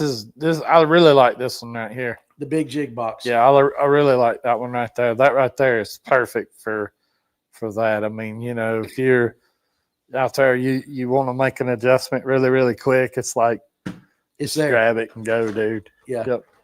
And Yep. follow Groove Fishing on Facebook and Instagram starting tomorrow.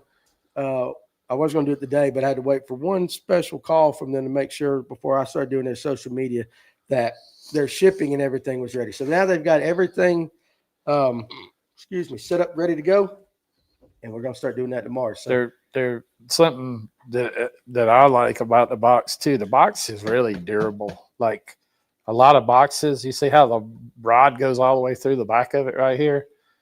So like, you know, like your, can I name names? you can name whatever the hell All you right, want. so like your plain old boxes, they got the rod here, and then they got the rod here, and in and out of the box and banging through the waves and stuff.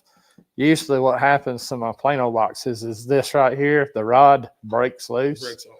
Yeah, but with the rod all the way through that right there, the lid's pretty solid on there. Yeah. Yeah. I like it. I And like, the I like lids are having the magnetic, rod too. all the way through there. Yeah. Yeah, the lids are magnetic as well. So go Yeah. check them out at Groove Fishing. And it's some good stuff, guys. Bass, Oh, yeah. Booze, and Music. I thought you were at the Judas Priest concert, my man. He's there on TikTok. He joined us for And lunch then I today. put one of these in there. Yeah, and he puts one of these things right here. Where did you get this? I just ordered those off of Amazon. And this is That- one of those keep the moisture. It's a silica thing. Yeah. That one there, you can, once it changes colors, Yeah. you put it in the oven and heat it back up and it'll cook all the water out of it.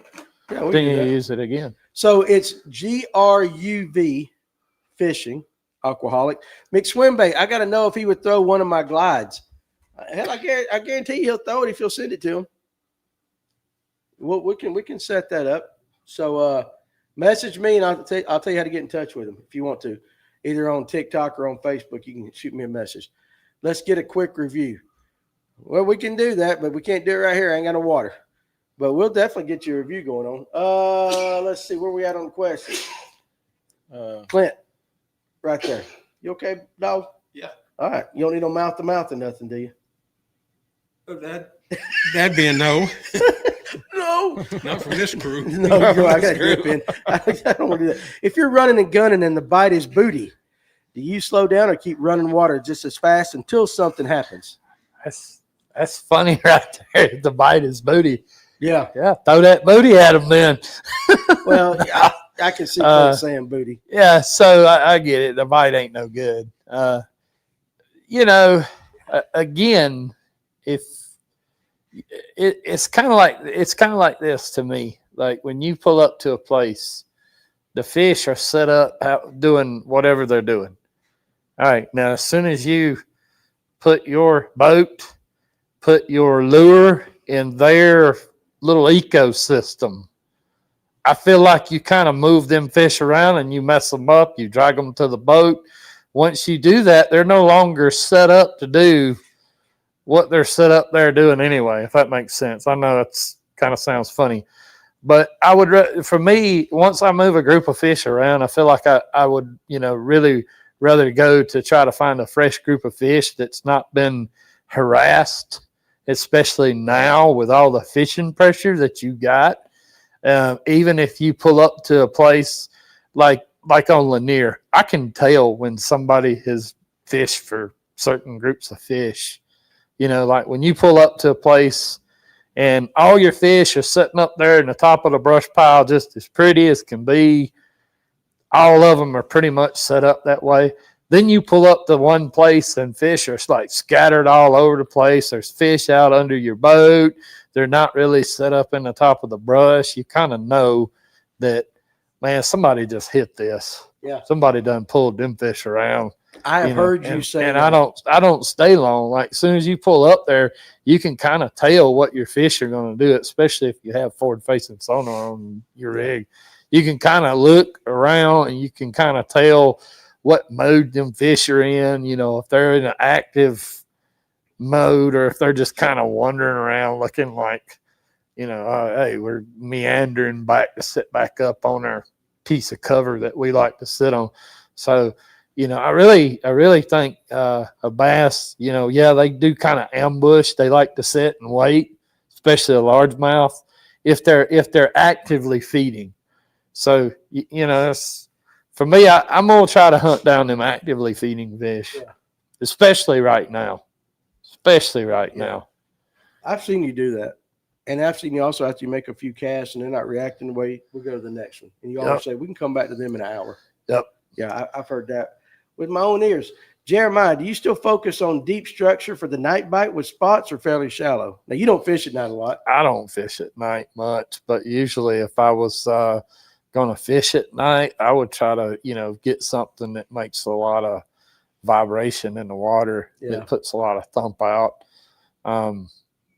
You know, right now I would say you could probably take like Danny's favorite lure is whopper plopper and go up there and throw it around some shallow rock at night and probably do pretty good with it. Probably bust a striper doing it that too. Probably, yeah. You get on line side going on like that for sure. Yeah. I mean, we've talked about the whopper plopper way too much tonight. You know what I'm gonna do? It's gonna be like a swear jar. A swear. Put a quarter in a Put jar. a quarter in every time. We're on YouTube, McSwim Bait. If you just type in FNGO, that's our main broadcast on YouTube. FNGO. What's your definition of success, Kevin, for life? Now I'm gonna tell you right now, he's experiencing it right now. Success right here. He's on the live well. That's one of your highlights. Hey, there you go, right? But no, seriously. Is he asking the older Kevin here? Oh, hell, he might as well be. Yeah, I mean, God almighty, man. This is That one guy. of my best experiences in life. is it? Yes. It's I one of enjoy mine too. this. I know you do. I learn a lot. I can't wait to get. I'm going back on the water this week. So Oh, Oh, really? are You you? finally getting on the water? How long has it been? since April, since I was on the water. Wow. I had surgery. Sounds May like 5th, my love life. I just So- say stuff like that for Tony back then. I Just love kind of you just drop your shoulders. This Like, is that. like That's So good though. It's been If a hot minute. It's got to be relatively smooth, not a lot of boat action, so I won't be out on the weekends. But Monday through Friday, I'll be back out there. Hell yeah! I'm so happy for you. I am too. It's been a long time coming. There's no cobwebs on that boat though. No, I'm sure the boat's clean, but you know what? Like your first cast is going to be like ass. You're I not know, going it's to be able to good. hit nothing. That's all right. I'll get another rod. Yeah, well, that's good. Let's see. But okay, all right, so that question Let's he get both asked of right them. there. what's your So definition of it? so there's a lot of different forms of success. You know, you have spiritual, Mhm. you have a spiritual path with whatever you believe. Yep. Me, I believe in Christ. Mhm. You know, I'm saved. You know, that's part of having success in life, in my opinion. You know, walking the right path, and then you definitely don't want to be at the end of your road and went down the wrong one and not be on the right side of things when Amen. it all comes to an end. Amen. And you know, as far as like, you know, business and stuff like that, I mean, if you feel accomplished at the end of the day and, you know, you're having fun doing what you're doing and you're enjoying your life, then, you know, hey, I'd say that's success. I agree. You know, if you go home every day and you're just like kicking a can around and you're like, man, God, I just wish this could be better. You know, you probably need to try to figure out, you know, make some changes, try to figure out which direction you need to go in to make some changes to where you can be happy, Right. you know, and it could be really anything. And you know what he didn't say? He didn't say a lot of money, because it ain't about the money. No. There's some of the most miserable people I've ever met are the ones that could write me a check for whatever I would ask them for. You know what I'm saying? Yeah. So, I mean, now money's good. Don't get me wrong. Make that money, but still 100%.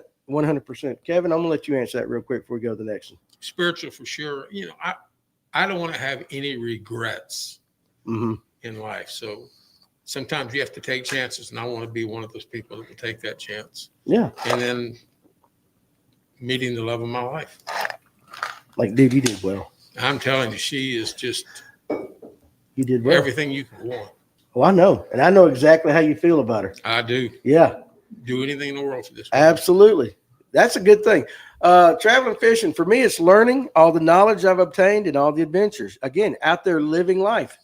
Tony, I'm going to let you answer that real quick. While we got you, what's your definition of success? So Kevin kind of said, not having any regrets. When I Yeah. was younger, that's the reason I joined the military. I didn't want to look back and say, man, I wish I had.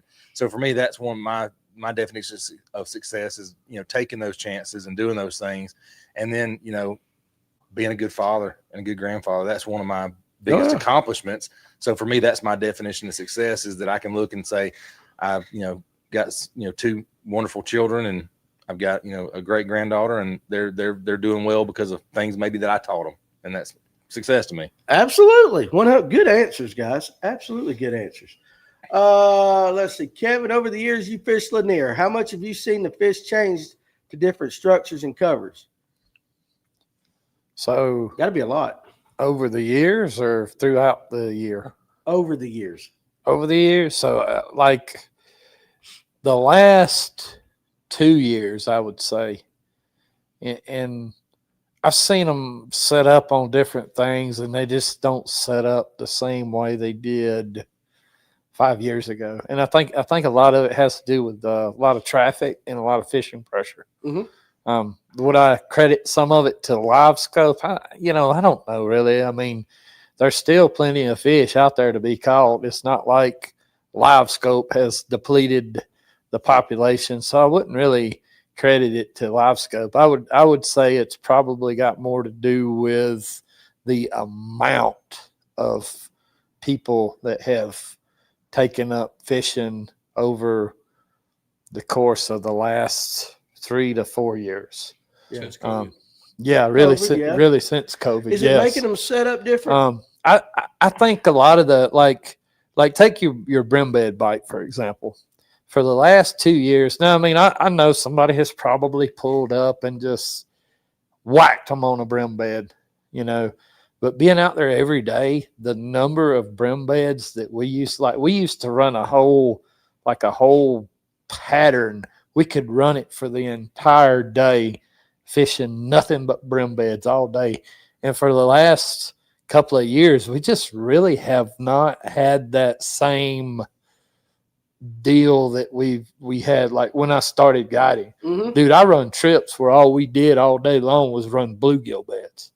And over the last 2 years, it's like, yeah, you kind of sort of can get bit here and there on it, but it's not like you can run it all day and really do a good trip with that, And again, I'm not saying that it's not happening at all. I mean, it's happening, but it's not happening Like you saw it. like it was 5 years ago. Did you notice the brim beds were deeper this year? A lot of people did. Yeah, they were kind of set up on some weird stuff too. The brim were.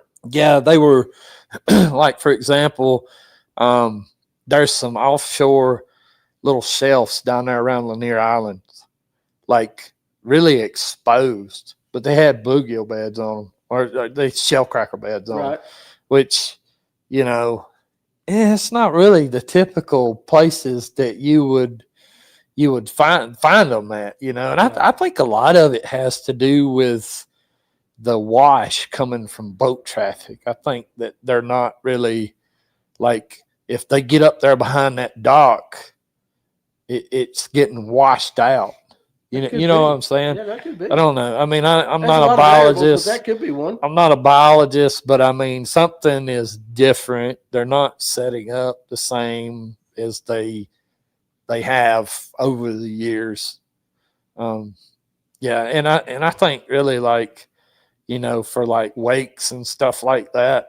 I think they ought to set up like zones on the lake and put them boats out over deeper water instead of letting them run, get them 30 foot or deeper.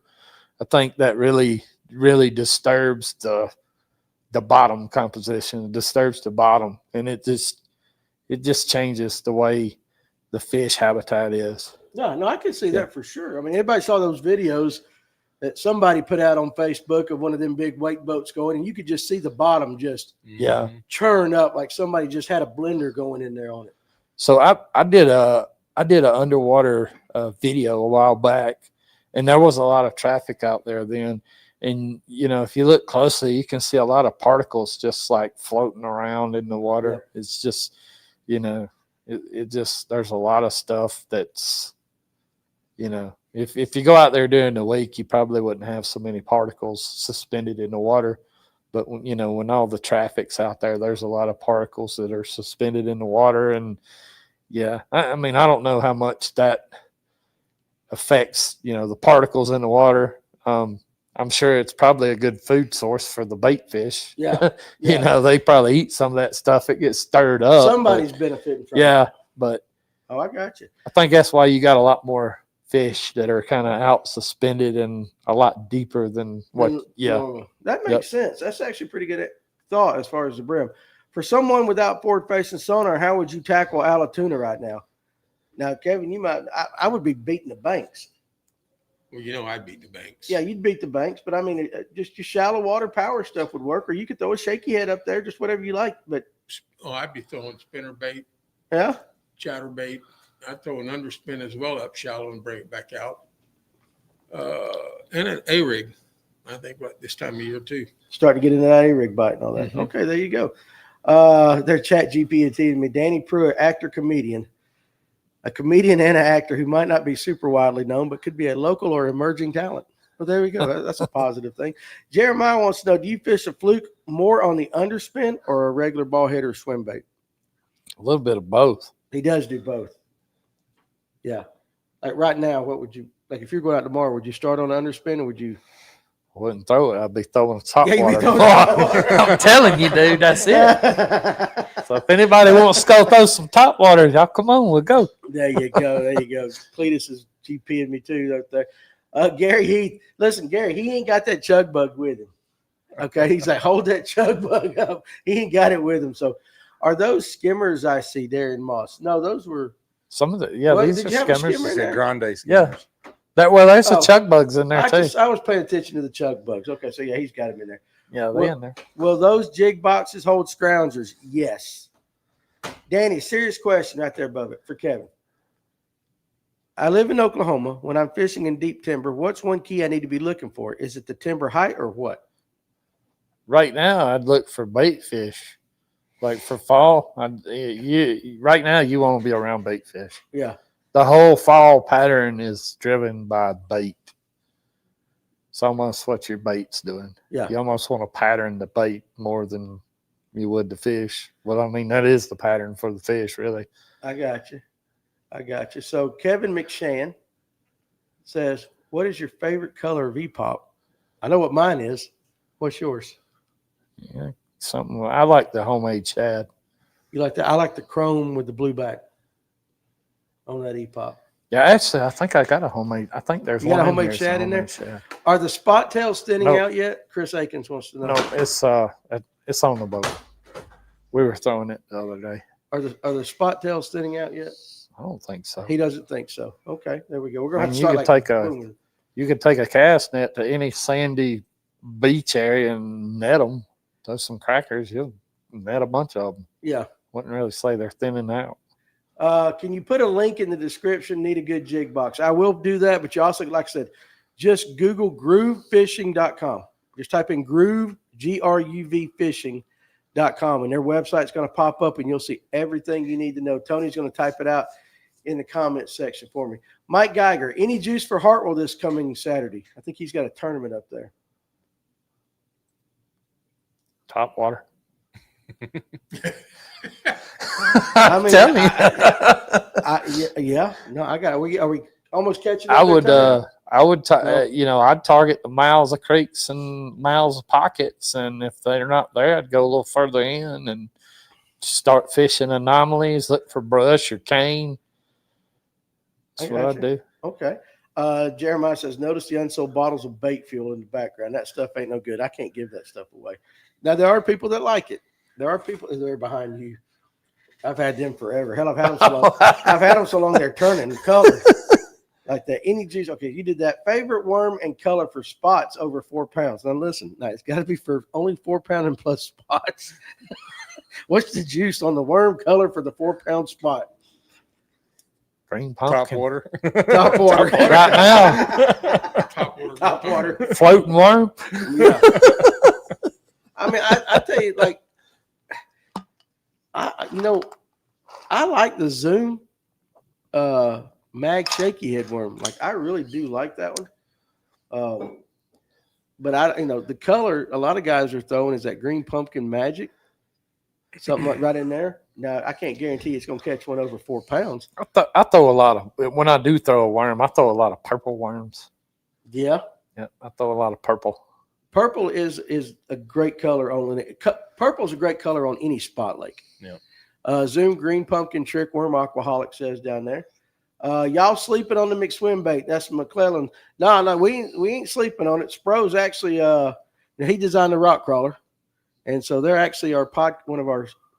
I guess we have a group staff with it like that. So no, we know all about that. Let's see, dang good answers, gentlemen. He's talking about y'all's what makes you life. Let's see. I'm trying to get the questions because we're getting later on in the thing. Do you see a question up there?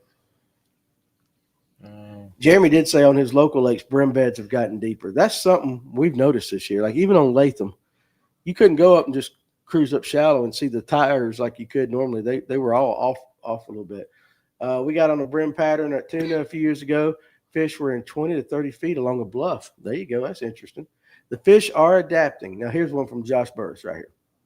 What is a good brand spinnerbait? Blades and size.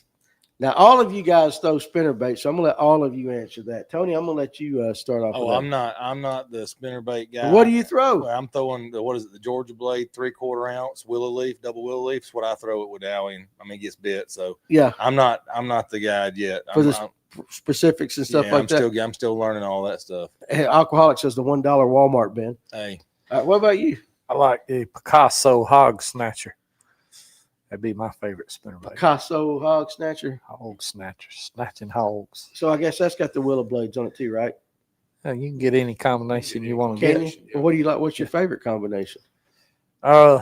Usually willow, and if I go to Lake Oconee, willow, Colorado.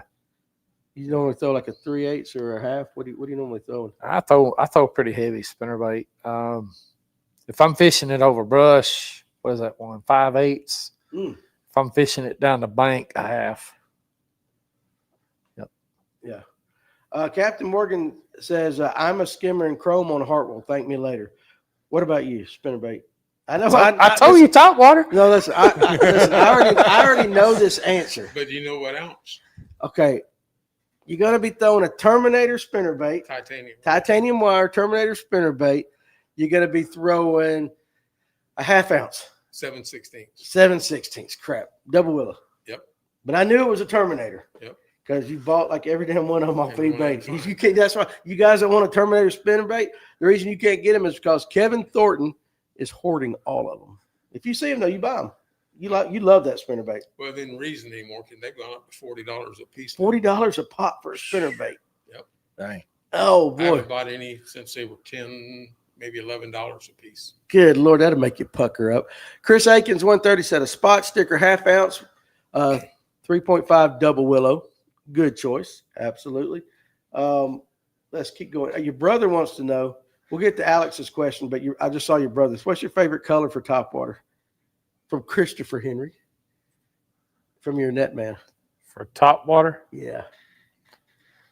Chrome, sunny, bone if it's not sunny. Keep it simple. There you go. Keep it simple right there. What's Kevin's rod, reel, line setup for fishing an I'm a skimmer?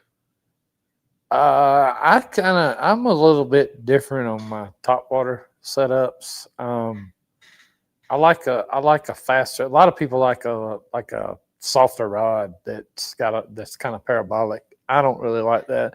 I like to fish it on braid, and I kind of fish like a medium to a medium light.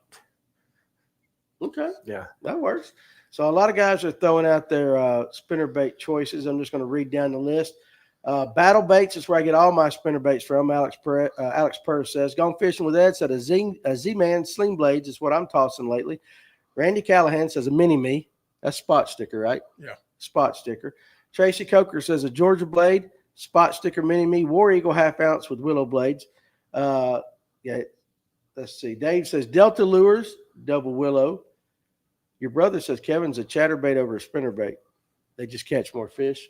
Or is that what he likes to think? Oh, no. When me and him went to Burton, he was throwing a chatterbait and I was throwing a spinnerbait. Did he catch more fish that day? Nope. Yeah. He said nope. Hey, we both caught. We both caught fish. There you go. Ron Swinford said War Eagle, Screaming Eagle, half ounce. You can move them along.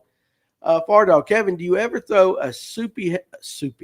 Boy, you can tell it's been a long damn day, right? Kevin, do you ever throw a super heavy spinnerbait over deep timber in the winter, or has the newer stuff took over? I still throw spinnerbaits and bait balls. Like I'll throw I'll throw that big hog snatcher into the bait ball. I still catch a lot of fish doing that. Yeah. Yeah. Do you find that it just like when we were watching it on Ford Facing and you bring that thing through it, that bait just kind of splits? Yeah, them blinkers are there. Yeah, they'll kind of key in on that spinnerbait too if you get it in that bait ball. But the thing about it is depending on, if it's super cold and they're super deep, spinnerbait's usually not your best choice to get it down there quick enough. Yeah. It just Right. takes it too long to get down there. So usually you just go something on a heavy ball head so you can get it down there quick. That makes sense. There used to be a spinnerbait though that as it fell, it spun.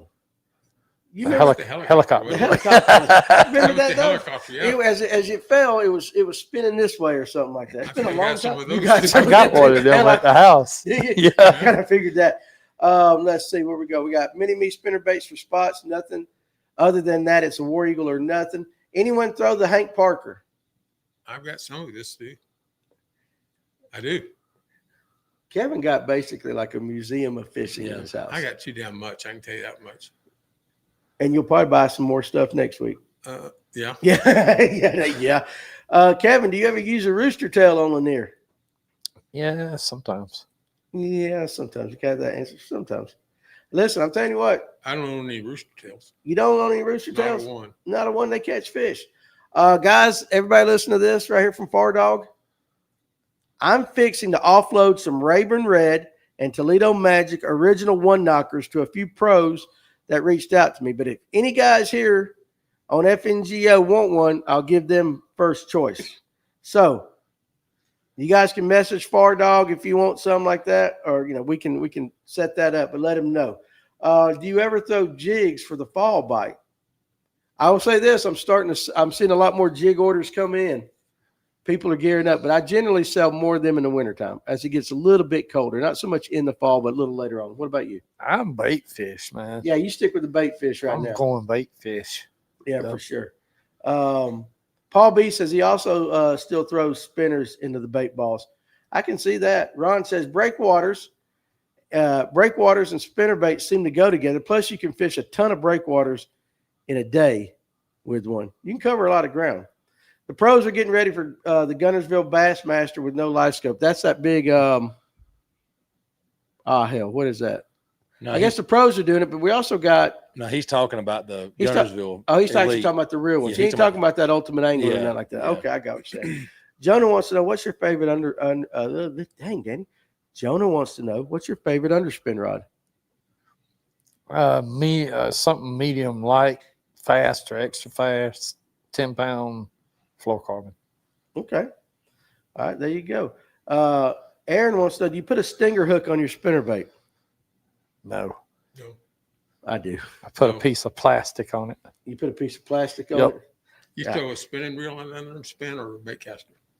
Bait caster. He does throw a bait caster. That's one thing. That's one of the first things I noticed when I went out with him. He was chunking, and even like the ball head with the fluke. Like I was just noticing, like he was throwing a bait caster. You probably throw a bait caster 80% of the time.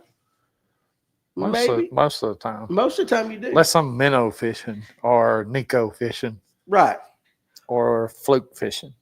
Yeah, but you do throw a bait caster a lot. Kurt Wehunt, what's up? Kurt, first of all, let me tell you something. Congratulations on the weight loss. I am watching from a distance, and I am living vicariously through you, and I'm very proud of you. I wish I could do it the way you're doing it. Andy Williams, what's your thoughts on bait fuel in cooler water? They're still just as slick. That is the greasiest shit. That is the greasiest stuff. It ought to belong in an adult bookstore. Does it coagulate in cooler water? I don't listen. All I know is like I put some. I've said it before, and without making dirty jokes and all that, but I put some before in a pack of worms. Let it sit overnight to marinate. Mm-mm. I couldn't even hold the worm to put it on the screw lock on a shaky head. I had to put it between my legs and basically just dry the worm. I was trying to put a Z-Crawl Junior on a jig after I'd done that, and it kept, just slipping. There wasn't. I finally just stopped trying. Yeah, I mean, if you put them in a bag of pumpkin seeds, I probably could shoot a pumpkin seed at 122 miles an hour with that stuff. Is so slick. I just ain't 100% sold on bait fuel. Emil is sitting in 8th place in the EQ. So we got Dylan Akins is in 14th. Emil is in 8th. Love it when the local boys do good. No. Love both of those kids. Josh Burris, give him a strategy for throwing a minnow without forward-facing sonar. Use your side scan, try to find a group of fish, and just throw it out there and count it down and tight line it. Use a lighter head on your jig head, and good luck. That's about what it is. I mean, it really is about what it is. We used to do that a lot until all the fishing pressure. You could find them in the tops of timber, and you could throw just a tiny fluke on a ball head and tight line it. Just sit there and shake the rod, reel it, and then kind of let it pendulum, shake the rod, reel it, let it pendulum, shake the rod. Yeah. And you catch a lot of fish doing that. Now it's like you can't just catch them like that anymore. Yeah, very rarely you can. Sometimes you can. Alex has a great comment. Do you think Diddy will come buy my bait fuel now that he can't really buy baby oil in public anymore? I've cut him a deal. Diddy, if you're out there and you're watching this podcast, buddy, I'll give you half price on all the bait fuel I got. He ain't gonna find that no slicker. No. He ain't gonna find that Diddy no slicker. fuel. Diddy fuel, baby. It ain't bait fuel, it's Diddy fuel. Diddy oil. Huh? Diddy oil. It's Diddy something. You can do a lot of Diddying with bait fuel is all I got to tell you right there. So. Let's see. I got the Spot Choker Pro Stick Rod, medium light bait caster. There you go. Kevin, have you tried any of the Japanese Q baits at all? Any of them, have you tried one yet? So I actually was going to go out one day and fish some fuzzy dice kind of stuff, and I rigged some stuff up, and then I went out and I was like, Did you just feel strange? Well, I haven't thrown none of it yet.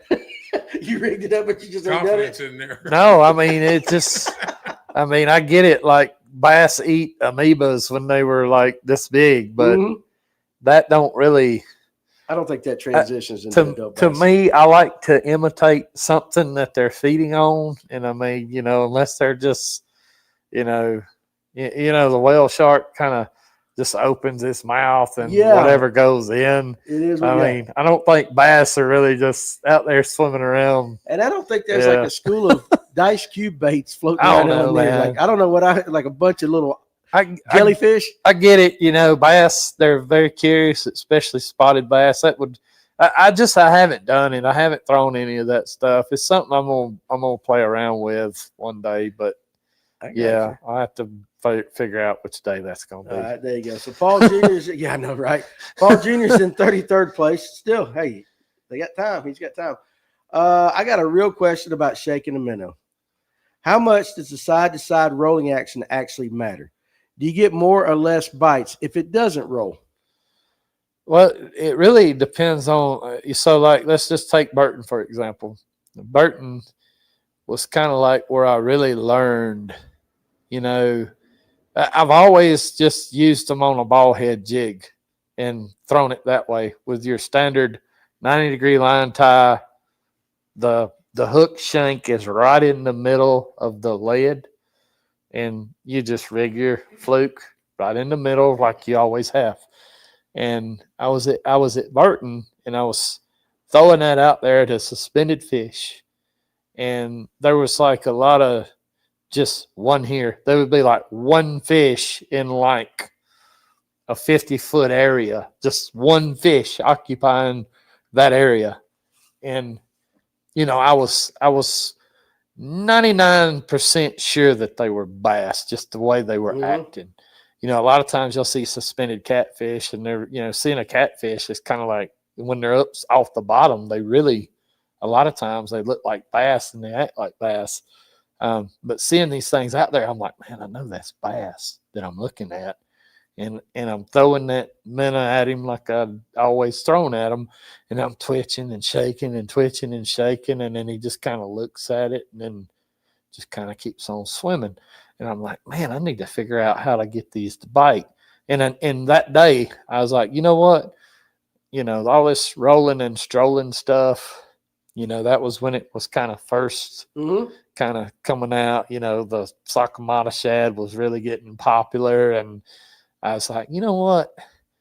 I'm going to try something a little different. And I had some of the a different type head that had a little bit of the lead kind of poured up the eye, right? So I was like, and the hook shank was like lower in the lead, like more of the lead was above the hook shank. So you get what I'm saying? Yeah. And I rigged up one of my flukes like that, and I threw that thing out there, and I was looking at it down in the water, and, you know, making sure that it was doing the roll. And I was like, all right, this thing's rolling. So I threw it out there, and I couldn't get them to bite it. And I was like, man. And then I was like, well, I'm throwing it on like 10-pound test. So I was like, well, I'll put it on 7-pound test. And when I did those two things, when I used the 7-pound test line with the rolling and strolling head set up, it might have took a few minutes to get that fish to bite it, but I just held it out there and kept shaking it in front of that fish, and he would sit there like, here's your bait. He would sit there like this on it. Bait's moving, and eventually he'd get up here, and it was like the bait just went into the fish, and you didn't really feel no pressure or anything, and then all of a sudden you just felt like some lightness. And he had done sucked it in. He's sitting there holding it, and you set the hook on him, and you caught him.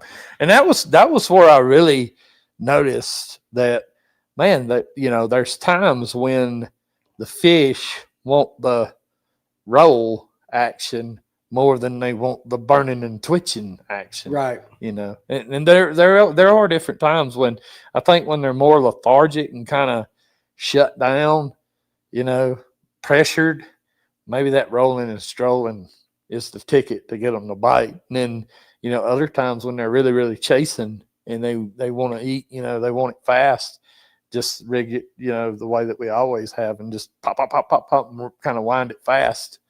And they'll eat it. But you kind of got to figure out which side of that they're on. Are they rolling and strolling fish, or are they popping and twitching fish? Right. You know, they're not all. There's days when they're different.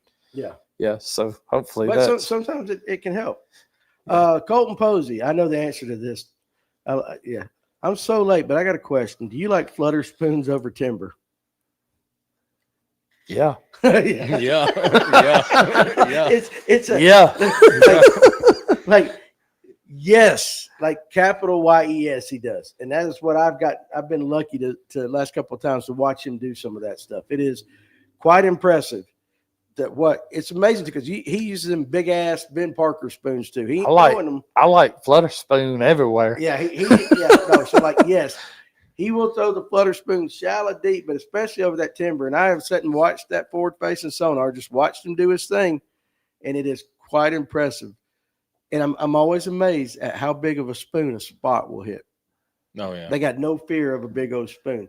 Kevin, do you use like the owner Range Rover jig heads on your minnows, or do you pour your own? Yeah. I like those owner roller heads, whatever they're called. They're like they're roller or what he said, rovers, whatever they are. Yeah. Yeah, I like those. Those are good. Use them. Get you 360. What is it? Well, I think they're in grams. So you get you like a 5-gram 5/0 hook with your 6-inch Sakamata shad. Mm-hmm. There you go. Got the thumbs up. So real quick, I'm gonna ask him one last. Okay, I did. Kevin wants to know how, or Bar Dog wants to know how far do you shoot out on forward face and sonar when scanning for fish? 120 feet. Yeah, it's a hot minute. Hot minute. So Kurt, we're talking about the EQs on Champlain. Look at that. 44th place on Champlain had 20 pounds today. 44th place. It's crazy. So that means Dylan and Emil had a hell of a day. Yeah. They're sitting 8th and 4th and all that. All right, so last question tonight. All right, Kevin, over the next, give it your best forecast, unless we have like a huge difference in temperature or something, for the next couple of weeks. What do you think, the next 2-3 weeks, what do you think the bass are going to be doing? Well, you may see them. Well, they're going to continue to move back further and further into the creeks and into pockets. There'll be days when they'll be out there schooling on bait balls, and there'll be days when they'll be up on the brush and on the cover. Maybe they'll be sitting on ledges and stuff. As the water temps get cooler and cooler and closer to, the 70 to 67 to 70 degree mark, which probably be about when the lake turns over. And this is Lanier. So, yeah, I mean, that's I'd keep a top water, a minnow, and, that would be my two things that I'd keep handy on the deck. For the next few weeks. Yep. You should be able to catch fish on them two things. Top Okay. water. Chuck bug, skimmer, minnow. There you go. Keep There it you simple. go. All bait fish imitators. Yeah, and then Josh, he has to use a flutter spoon in the fall and winter. Yeah, I will say this man probably throws it year round. Yep. Yeah, he's got one.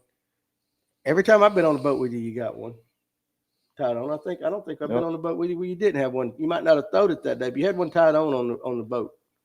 Yeah, So. you don't never know when that joker will come into play. I mean, Yeah. seriously, No. that thing can come into play anytime. That's right. So Kevin said some few things tonight, bait fish oriented, things like that. So I'm going to bring up one question. We talked about it a little bit before the show.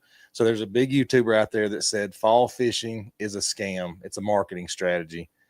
Is there significant difference in fall fishing, in your opinion? Because you're out there every day. Fall fishing, I mean, bait changes, things, locations that you notice that are a significant difference for the average fisherman from summer, whatever, however you want to look at it. Is it, are we reading too much into it, or is there actually a significant change in the fall? So fish make a definite move from where they're spent the summer to, they follow this bait. When the bait moves into the pocket, that changes things. Wouldn't you agree? Yeah. Oh, yeah. If the food source moves because the temperatures are changing, the days are getting shorter, wouldn't that justify a fish movement? The bass going to fall. 100%. Yeah, I mean, why else would we call it the fall transition? I mean, it's always been called that. Yeah. You But know, there's definite things going on. yeah, Differences. yeah. There's different things going on. I mean, it's you. The lake comes alive during the fall. Yeah, I mean, fish start feeding on bait. They start fattening up for the winter. Alex and Paul, don't get me started on that dang video. And I like VLAT, but that video was weird. However, you can always go check out his fish app. Let's just put it that way. We'll probably get more stuff on it. I just found it weird. I mean, I guess obviously a lot of folks did. I don't know if it was for clicks or what, but to call the whole thing a marketing strategy when the fish get physically bigger during the fall feeding, They're packing on for the winter. Your south fish aren't going to automatically move to the north and vice versa, but you're starting to see them move in those creeks and those ditches, and they're making big moves.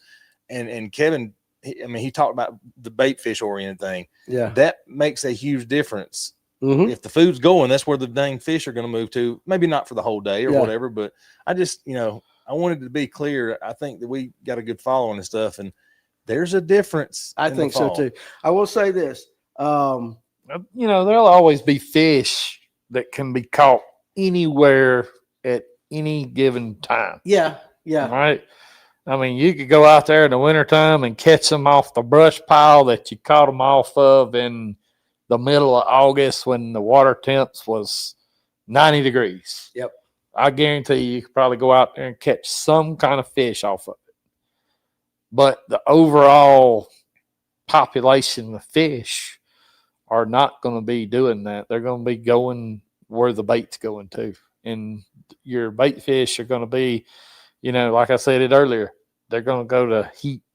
Mm-hmm. They're going to go to more stable water temps. Why do you think the ditch bite in the wintertime is so good? Because there's no current. There's no moving water coming through the ditches. It's still in there. Stable. Yeah. The bait fish want to go in there and they'll sit on the deepest part. They'll get on the bottom and the fish get in there with them. Mm-hmm. If that wasn't, if that wasn't the case of the bait moving and the fish going with them, I see it happening, and it's been happening. I agree 100%. And I like Colton's comment. Maybe B-Lat's video was a marketing strategy. Of course. X-Files music, of course. Like that. It is. So, all right, guys, we're going to do that. We're going to let this man go home. He works really hard and a lot harder than I do. And plus, Tony and Kevin both got long drives, so we're going to call it a night. But appreciate you guys joining us. Kevin, as always, thank you for coming up here and shedding some juice. I know the guys love it when you come up here and all that. Hey, listen, don't forget, if you want to book a trip with him, go to lipstickerfishing.com, but check out his Patreon because he is one of the only, if not the only person that does lives on the water teaching and showing you what works and what doesn't work. Okay, so that's one cool thing. But, what works and what doesn't work. And I think it takes a lot of balls to do that, to go on a live because sometimes the fish don't cooperate. So I know I always appreciate you coming up here. You're a great friend. Thanks for having me. So anyway, guys, hey, listen, join me tomorrow at 12 as we do the final lunch break of the week. And we send you guys out and to your weekend, whether you're fishing or hunting. What are you looking at? Did I say something? I'll tell you after the show. Tell me now. What did I do? You were talking about taking the day off. Oh yeah, and then I was going to take the day off, and then I remembered I got a lunch break, so I might leave early after the lunch break. Okay. Yeah, I just remembered that I was going to lay out tomorrow, but hell, I can't. I got to come up here and do a podcast. You guys join me tomorrow at 12, and then maybe by 1:30 I might be sneaking out of here a little bit early. So if we don't talk to you and you get out on the water or you're up in a deer stand or whatever it is you're doing this weekend, be careful so you can join us again next week. So we appreciate you. We love you. You guys be good, and we'll see you on the next one. You guys have a great night.